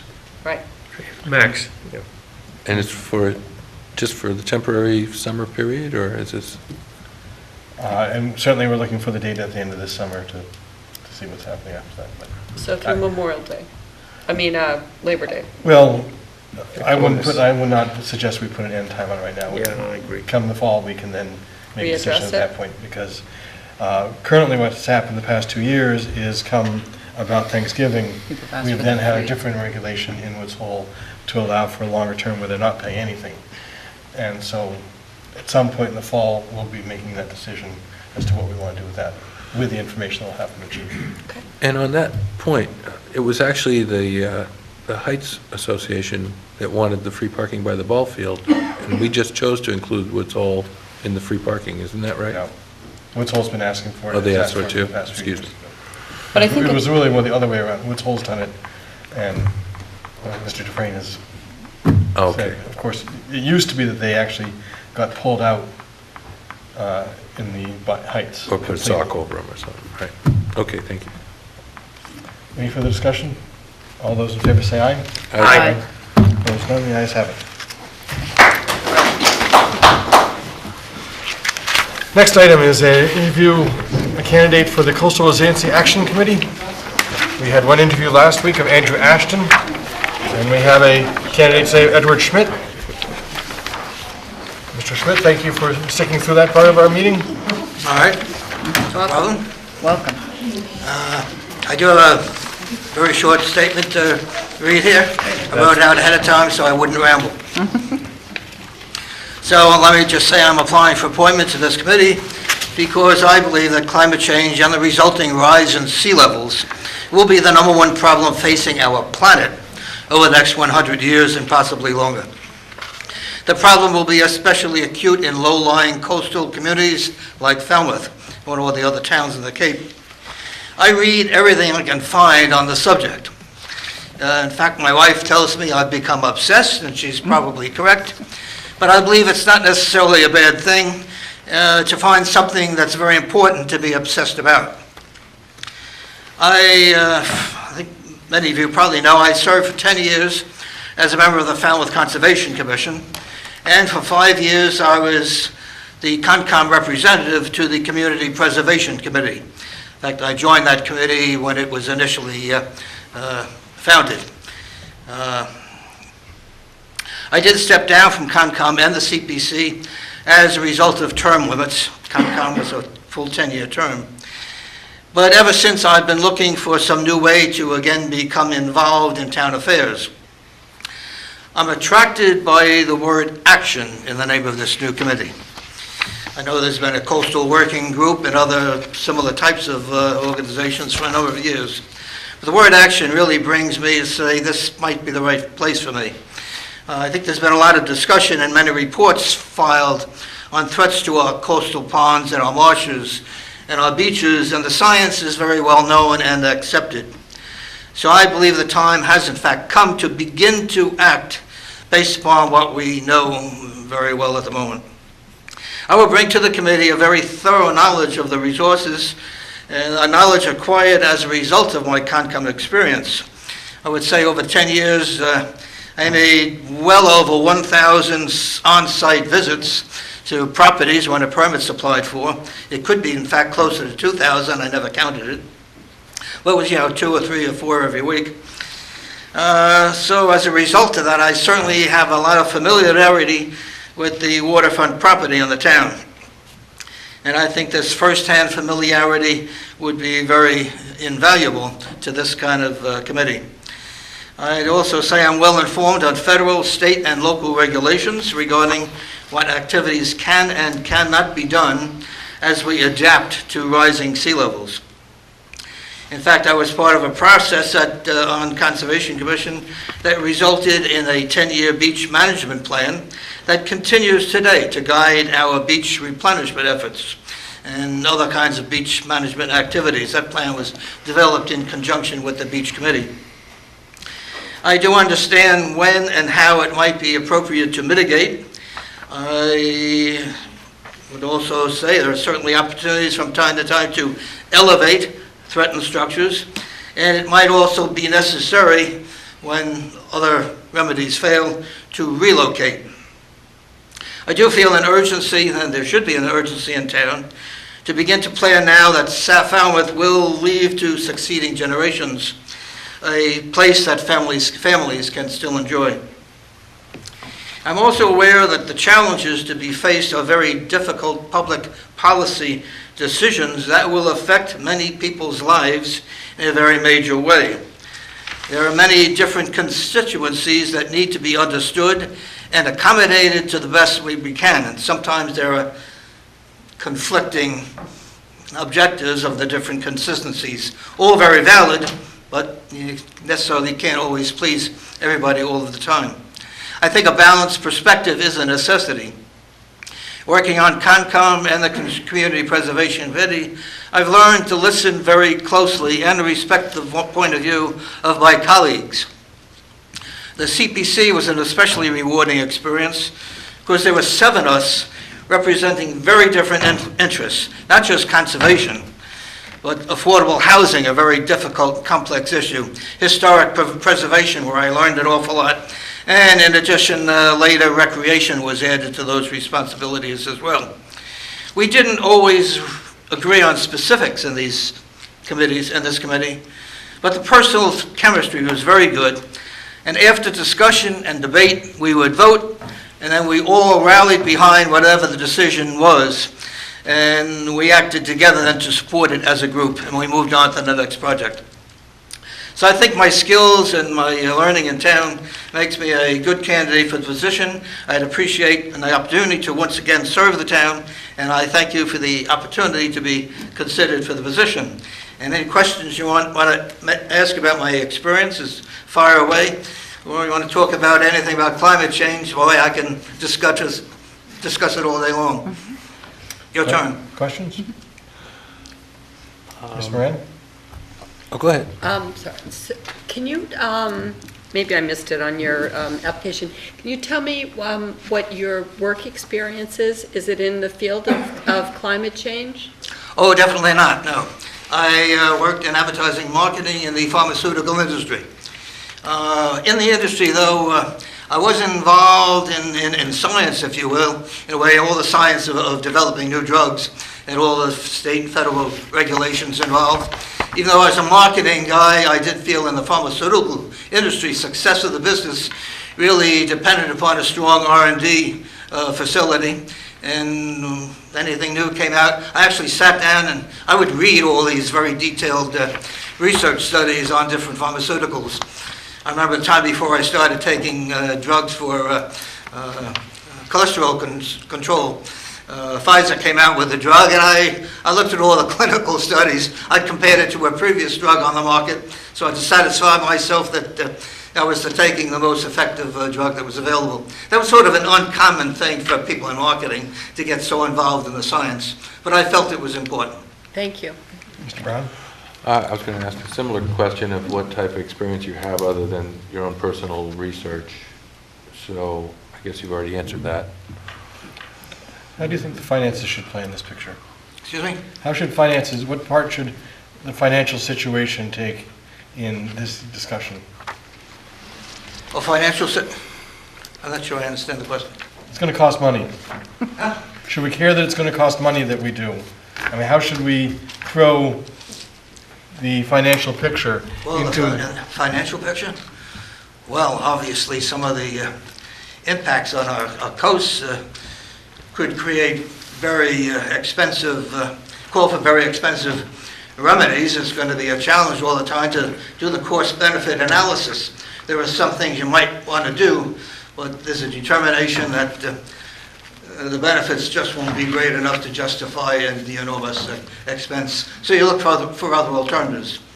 I will say, long term, I am not all completely pessimistic. There's going to be a lot of problems on the planet, a lot of problems in Falmouth. The town might look very differently 100 years from now. But of course, today looks a lot different than it did 100 years ago. And we all love it the way it is today. So hopefully 100 years from now, it'll be different, but the people then will love the town as well. That's a great But I think there is hope because I'm a firm believer in the power of technology. We've seen tremendous technological change and growth in the world over the past 100 years. And you go back to before the start of the 20th century, people were still out there with horses and buggies. And all of a sudden, an automobile came, and then in a very short period of time, Henry Ford built the first one, I think it was 1908, the first Model T, and then that was the car for the middle class, and everybody has it. But then we went on to television. We went on to planes flying through the air for travel. We've got television. We've got the internet now. And then in my pocket, where is it? I sometimes call it my new guide, because this thing is the closest thing I can find to being infinite. The possibilities are tremendous. I can't live without this anymore. So I really do think there's a lot of smart people around who are going to come up with some good solutions to the climate change problem, to the pollution problem, to the global warming problems, and maybe find a way to reverse and correct a lot of the problems that are out there. So with some hope, I think maybe technology, innovation, if you will, is the answer. Thank you. Mr. Patterson? Yeah, and actually that was the question that was coming to my mind. There are some techniques that are being proposed right now as part of some of those applications to the Concom, which look at soft armoring. Yes, I'm very familiar with it. Yeah, but the idea is that you're going to invest money and you're going to forestall the inevitable for periods of time. And one of the questions I have is, are you going to be in a position to help us as the town to decide, is this a worthwhile investment, knowing full well that it's going to be a phase? It may last for 25 years, may last, depending on, of course, those major events that could just wipe everything out, which we know will happen anyway. But, the question I have is in making these decisions as to what kind of investments we should make in preserving what we have in the way of coastal resources and projecting just what the likelihood of success of those investments is going to be. I think certainly that would be the responsibility of this committee to at least present the facts, the benefits, the expenses. I don't think the committee is necessarily the organization town that's going to make the decision whether to spend the money and do it or not. That would come right in this room from you, the Board of Selectmen. It might be a vote of town meeting. Or a referendum. But at least the job of the committee is to put it together and present it.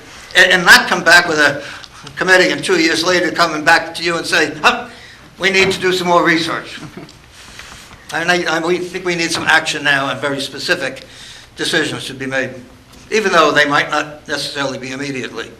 It might be 10 years from now we need to do this, 20 years from now we need to do that.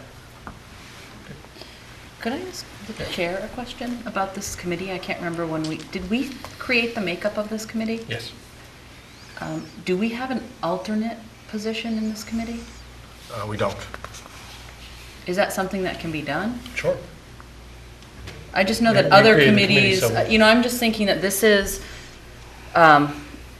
this is a topic, we all agree, we don't have to rehash it. I think it was summarized well, that it's going to take a concerted effort. It's long-term planning, it's short-term planning, and just recognizing that these are all volunteers and sometimes things come up in their lives, and to have someone who's an alternate so that board can continue the work if somebody isn't. I know other boards have it, Conservation Committee has it, and so I'm wondering if that's something that we could add to this committee. The reason a lot of those boards have is by rule to have votes on certain things. They need a quorum. In a 5-member board, as long as you have 3 members there, you have a quorum and you can hold a meeting and you're not restricted by it. But I don't think we're precluded from suggesting that an alternate could be there also. I'm not sure what the purpose they would serve if the other 5 members are there. I guess they could be there, they could participate, they would not be able to vote. And they would only be voting when somebody was absent. But that is an option. Yeah, my concern is getting the breadth of expertise that help us make the best decisions. And the other person who has applied for this position. Now, do we have any more questions for Mr. Schmidt? Because Okay, sounds but like we're now that's, getting into our... but that's the, Yeah, that's the. actually, I have one myself, though. I'm applying for the at-large position. I believe some of the positions on the committee are designated for people with some very specific expertise, and I'm not sure, I don't know how many At-large is people right. are on the committee. I would recommend at least 7. We have 5. So 1 member for the 1 member appointed by the planning board, 1 member appointed from the Conservation Commission, and 3 members appointed at large, 2 of which we've already appointed. So. I don't have any. Any other questions for Mr. Schmidt, and then we can have our deliberation? Thank All right, you. Thank you very much. Okay, thank you. Mr. Patterson? Well, I would suggest that we may have limited ourselves too much by saying 5, because we are going to be looking to this committee to provide us with rationale and expertise as a basis for making some judgments. And if we're overly constraining the people that we have on this committee, we may be constraining the experience and the expertise that we need. So that's what's bothering me a little bit. Ms. Moran? And just with respect to that position, I think there's a real benefit to a small committee and letting the committee decide if they need other expertise, because this is probably the first action committee this board has created. They, they need to really be able to work closely together and be productive. So I'm in favor of possibly considering an alternate, but maybe not. I'd like to get the committee appointed and have them start working, and then if they, come to us with feedback that they, need a particular area of expertise and we're looking to us to figure out how to fill that, I think that would be different, but I just really like to get this going. I mean, I'll be candid. I think the reason why I'm asking this question, because I think these are both really strong candidates. Absolutely. I think that Mr. Ashton brings really weighty scientific current. Yes, I mean he just he has sort of the background that is very appropriate for this committee. But I think that Mr. Schmidt brings this other experience as well as clearly a passion for it. And so I agree that small committees sometimes are able to act more because sometimes they get unwieldy the bigger they get. But I will be honest that I think that maybe we can have an alternate because I would like to see both of these individuals on this committee, and it still only keeps it to 5 and maybe an alternate, so it's not enormous, but it brings in both individuals because I think they're both well qualified and would serve us well. Agree. Mr. Brown? I was going to say the same thing about smaller committees are more agile and able to act more quickly. Bigger groups, sometimes it's hard to convince everybody to get on board. This is a tough one because clearly Mr. Schmidt's a man of action and he's highly motivated, so that alone makes me want to go with him. But Mr. Ashton is working directly in the field of knowledge, which is exactly what we need. And My inclination, if we don't go the alternate, is to appoint Mr. Schmidt and charge him and the rest of the committee in their first meeting to invite Mr. Ashton to come and participate in the discussion about what's going on. See him as a resource, as one of the professionals who's interested and trained in the field to be able to contribute his information and knowledge. On that point, as someone who is actually a member of about 8 committees, this is a hugely important candidate, very unique to Falmouth because he happens to be at Woods Hole, and we're constantly asked to work with the expertise that Woods Hole offers, because we do have that special advantage of having Woods Hole oceanographic right at our doorstep. And I think Mr. Ashton is such an important candidate that he will, just by nature get involved in so many things. If he's not a member of the committee, he clearly gave a strong interview and said how committed he wanted to be to this task and to Falmouth. So I'd like to make the motion that Mr. Ashton be the appointed member and that we create an alternate position for Mr. Schmidt's expertise to, be present in the committee as well. Second. And if I could just speak to that, I think part of the value of that is we get that expertise and knowledge, and then we also get sort of that longer point of view and the varied point of view of Mr. Schmidt, who's worked on these other committees, and kind of can see that that more sort of systemic or holistic view of how these things interact. So I think it really does bring the benefit of both of those to that committee. So I think that's a great motion. Well, and not only that, but we know Ed has worked with these different committees. So you are probably you're the best resource to basically try to tap what other committees can provide the way of knowledge, and also be a source of communication back to those committees to keep them aware of what's going on in this action committee. So we haven't asked Mr. Schmidt if he would consider an alternate position. But he has his hand up. So. Mr. Schmidt, would you like to respond? There was a question before about my specific experience, and I may have sold myself a little bit short. I understand very well all the science of coastal geology. One of my best friends happens to be Jeff Williams, who has really a great CV, if you will, in the field. Jeff and I discuss these things all the time. We debate it. From the time I was like 10 years old, I've been very much aware of how sand gets transported. I grew up in a place called Breezy Point in the southwest part of Long Island. I lived one time through a hurricane that came through. I saw the destruction a storm could cause when I peeked out through the wooden shutters in a home where my mother had us kneeling on the floor saying their rosary because we got trapped in the house when the storm came through. I was peeking out and I saw houses just down the road a little bit being crushed by waves. So I know a lot about the impact of storms. I know a lot about what happens on coasts. And I know I know the pros and cons of various structures you build. I guess the thinking in environmental issues on CONCOM, the DEP of the state, things like great big groins and structures are frowned upon these days. But I can tell you there's one down in western end of Long Island. Back in the 1930s or 40s, the Corps of Engineers built a 3/4 mile long granite jetty going out from the western tip of the Rockaway Peninsula to protect the transport of sand that was flowing from east to west and creating great problems with shipping in New York Harbor.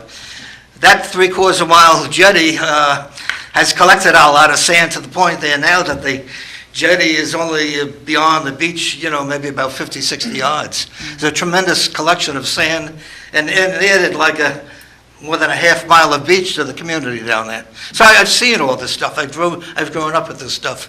I understand how it all works because you might say have a strong interest in the whole subject. And when I say I do a lot of reading, I read all of the studies that my good friend Jeff feeds me, all the latest stuff that he's getting through his friends in the coastal geology community. So do it. I mean, there might be other people qualified, but I just want to make sure you understand that I know what's going on in terms of the science in this thing.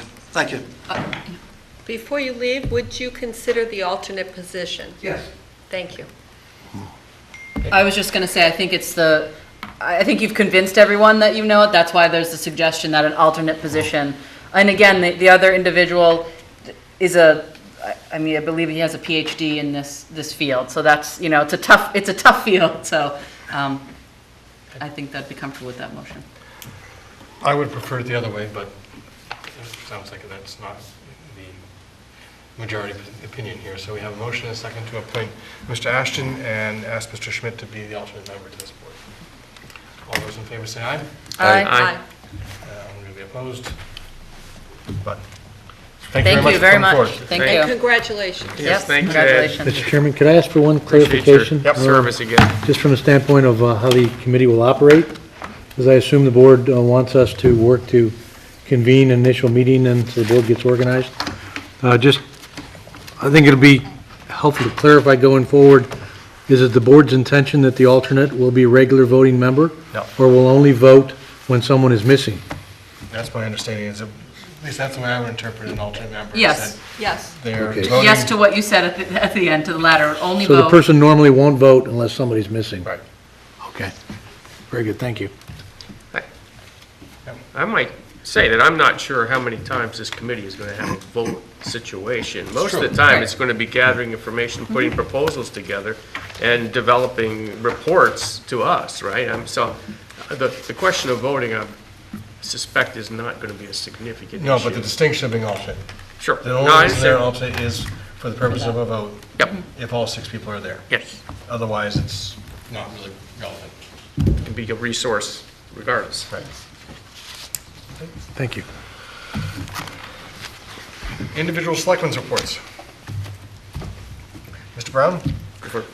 Well, as you know, I attended a meeting this week at the library with some concerned citizens that were opposed to having the senior center located at the Gus Candy Rec. And they had a PowerPoint presentation, and I found that some of the information I didn't feel was accurate, and I tried to speak to as much of it as I could. And I think it was pretty successful at just bringing forth our point and our facts of why we chose that site. So I guess we'll continue our advocacy for the senior center site. Thank you for doing that. I was surprised in the article that one of the claims was that the whole purpose of this is so that we as a board could move the football program out to the high school, and that was our motivation for it. Well, I was surprised to hear that too, and it wasn't part of what we're taking to the ballot, so I don't know where that really came from.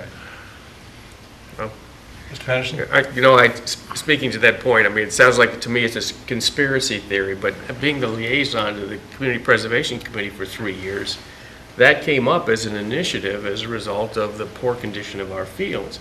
And in fact, it really was a bane of the CPC because it wasn't being moved along fast enough. So it's it truly is, and I'll say this with full integrity, that it's coincidental that the Gale group reported it out at this time when we're looking at moving it. It is purely coincidental, and two separate issues that in the end have a synergistic potential solution. But at the same time, that was part of our realizing that, maybe we weren't at the best spot at the high school when we reconsidered our vote, with people speaking to the fact that we do need these more fields. And I mean, part of it was the kids that were, upset about losing their lacrosse field, but the other part was we do need more fields. And when you look at the report from the health department about the possible negatives of the turf fields, that makes us even in more of a jam if we want to stay with regular fields. So. Any other reports? Yeah, Mr. Patterson? Oh, if I could just speak to Wendy Vogel, the chair of the Finance Committee, Jim Vieira from Council on Aging, and I did a very brief presentation. It'll be on FCTV, but about the senior center and just sort of mostly a little bit of what people saw at town meeting if they saw it, but sort of a condensed version, just to kind of, I think, address some of probably the issues that were raised or some of the misinformation that's out there about how the site came to be selected, some of the finances surrounding the project, as well as what happens at the senior center for people who don't know. So hopefully that will be airing pretty soon, but just kind of, I think, putting more information out there for folks who are coming to this maybe a little bit later in the process. Great. Thank you. Mr. Patterson? Yes, got to go to the school committee meeting, for which I'm a liaison. It's been conflicting with the finance committee meeting, so I haven't been able to attend, but actually I want to mention three things that came up that I think are pretty important. First of all, there was the article in the Enterprise about the group of seniors that came and advocated for having the graduation on the Fuller Field site. And I just want to say that I think everybody that heard that presentation was so impressed with their communication of the rationale for them, of their willingness to come up there and each one take 2 minutes to present a different piece of their proposal. And then the second agenda item that came up was the presentation by the Cape Cod YMCA, which is the YMCA located in Hyannis, West Barnstable, opposite the community college. And the first thing out of the woman's mouth, she was the CEO of that organization, was how impressed she was with our students in the presentations, because they did such a respectful job of going through and talking to the various issues that they felt were prohibiting the administration from deciding to go ahead and do what they were proposing. But at any rate, I wanted to mention that was the one thing that happened. Second was that YMCA proposal to really partner with the school department to provide after-school programs in the elementary schools, which seems like a really win-win situation. It appears that that's likely to start up next year. And then the third thing was to mention that there's been a committee that's been looking at shifting the school start times. And after a long period of time, and this is probably the fourth committee that I know that's looked at this very issue, they basically decided that we should stick with what we have. And that many of the issues that came forward really ought to be addressed separately. And it was a far more complicated thing than could be handled by just shifting the start date, starting times of the various schools. So those three things came out of that meeting. I attended the Conservation Commission meeting, and coincidentally this past week, the Warren Pond Bridge widening came up as a proposal, and of course that obviously affects the conservation resources, so they listened to that presentation. And it was a hearing, so butters were involved in it, as well as the various commission members raising information. The hearing was continued because there are definitely things that need to be addressed, but that's a significant project that's starting to move forward right now.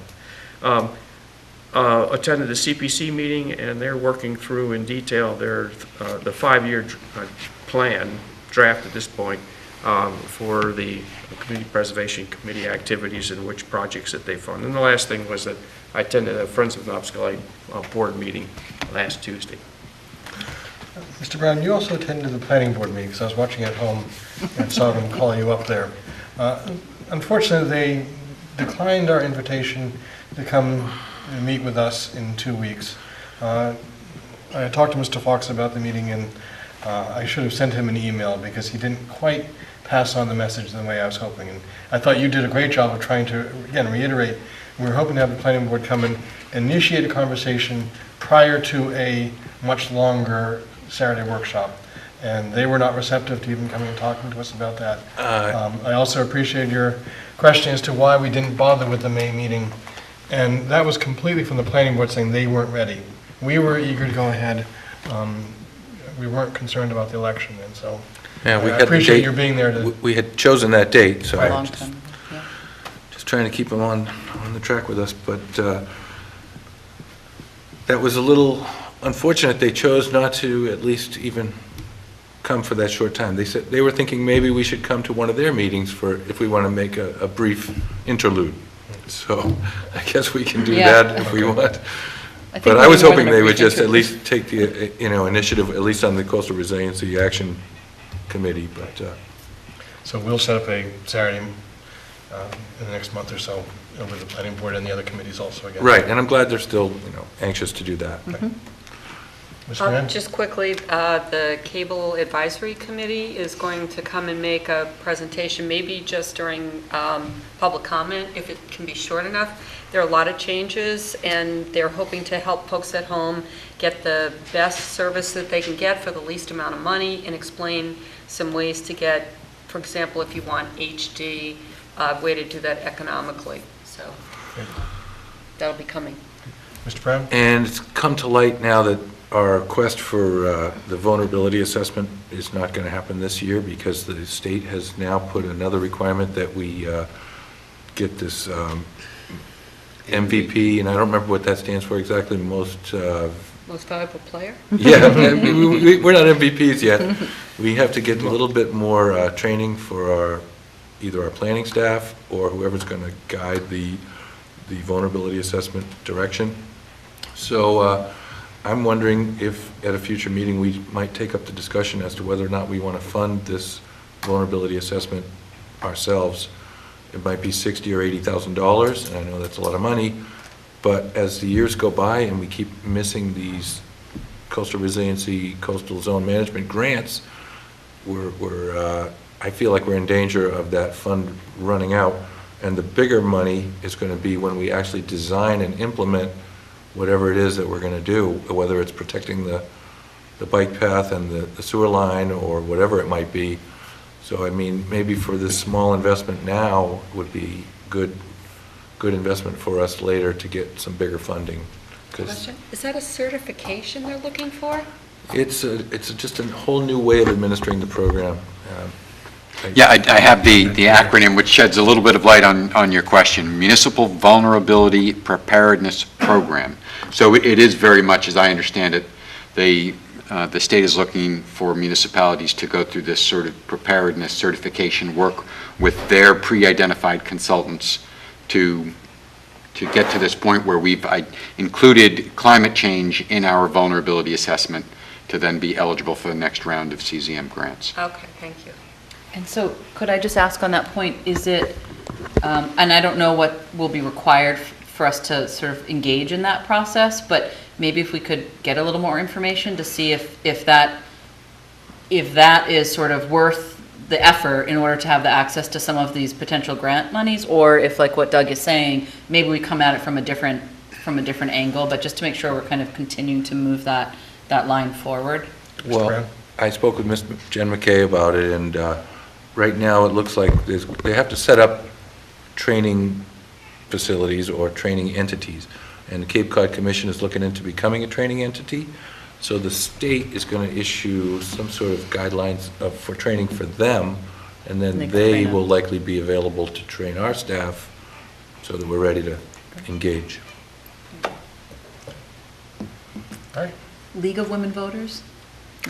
I just wanted to make sure, because I think it's this Thursday. That's correct. And for folks who can attend or watch, because I'm sure FCTV will be filming it, it'll be the candidates for the elected positions for Board of Selectmen, Planning Board, School Committee, Library Trustees. Am I missing anything?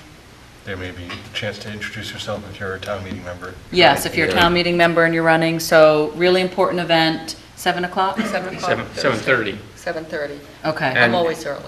And it's a different venue.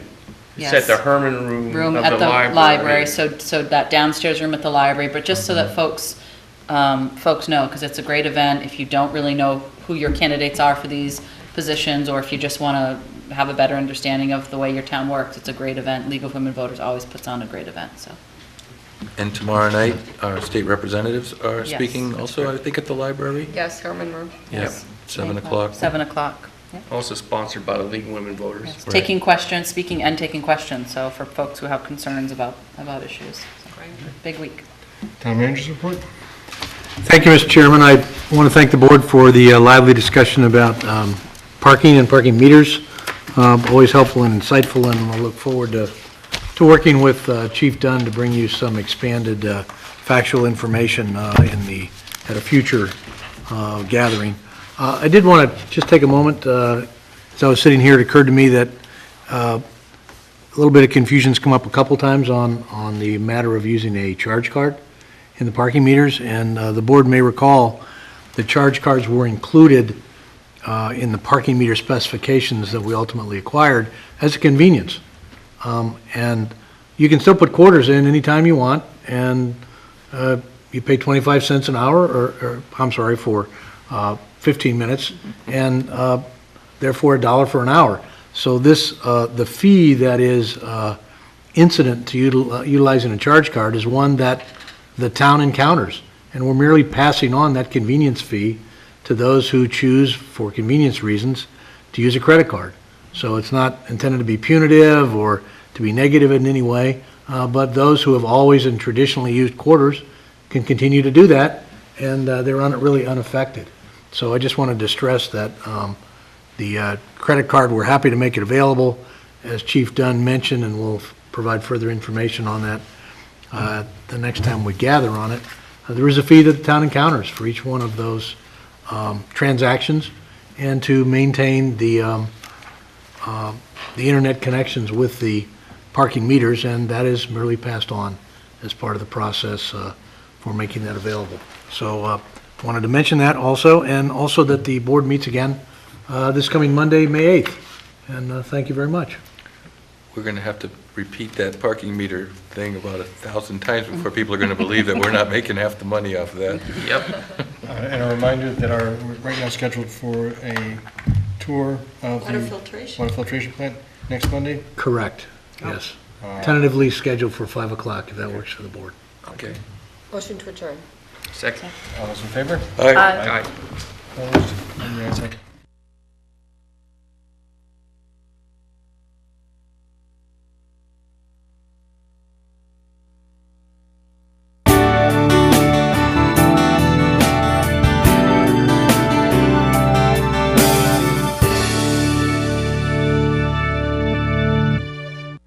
Welcome to the Falmouth Chamber of Commerce. The Falmouth Chamber is dedicated to working on behalf of our members to make Falmouth a better place to live, work, and conduct business.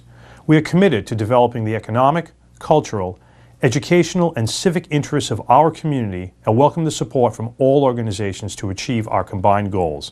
Whether you call Falmouth home, are a summer resident, or a visitor, we hope you take advantage of all that the Chamber has to offer. Holiday Inn Falmouth opened year-round for your business and travel needs. We provide a full restaurant and accommodations for banquets, holiday parties, weddings, corporate events, seminars, and more. Featuring KC Bar and Grill, where guests or Falmouth residents can enjoy our selection of local craft beers, cocktails, and a variety of pub food from our menu. Holiday Inn Falmouth, your home away from home.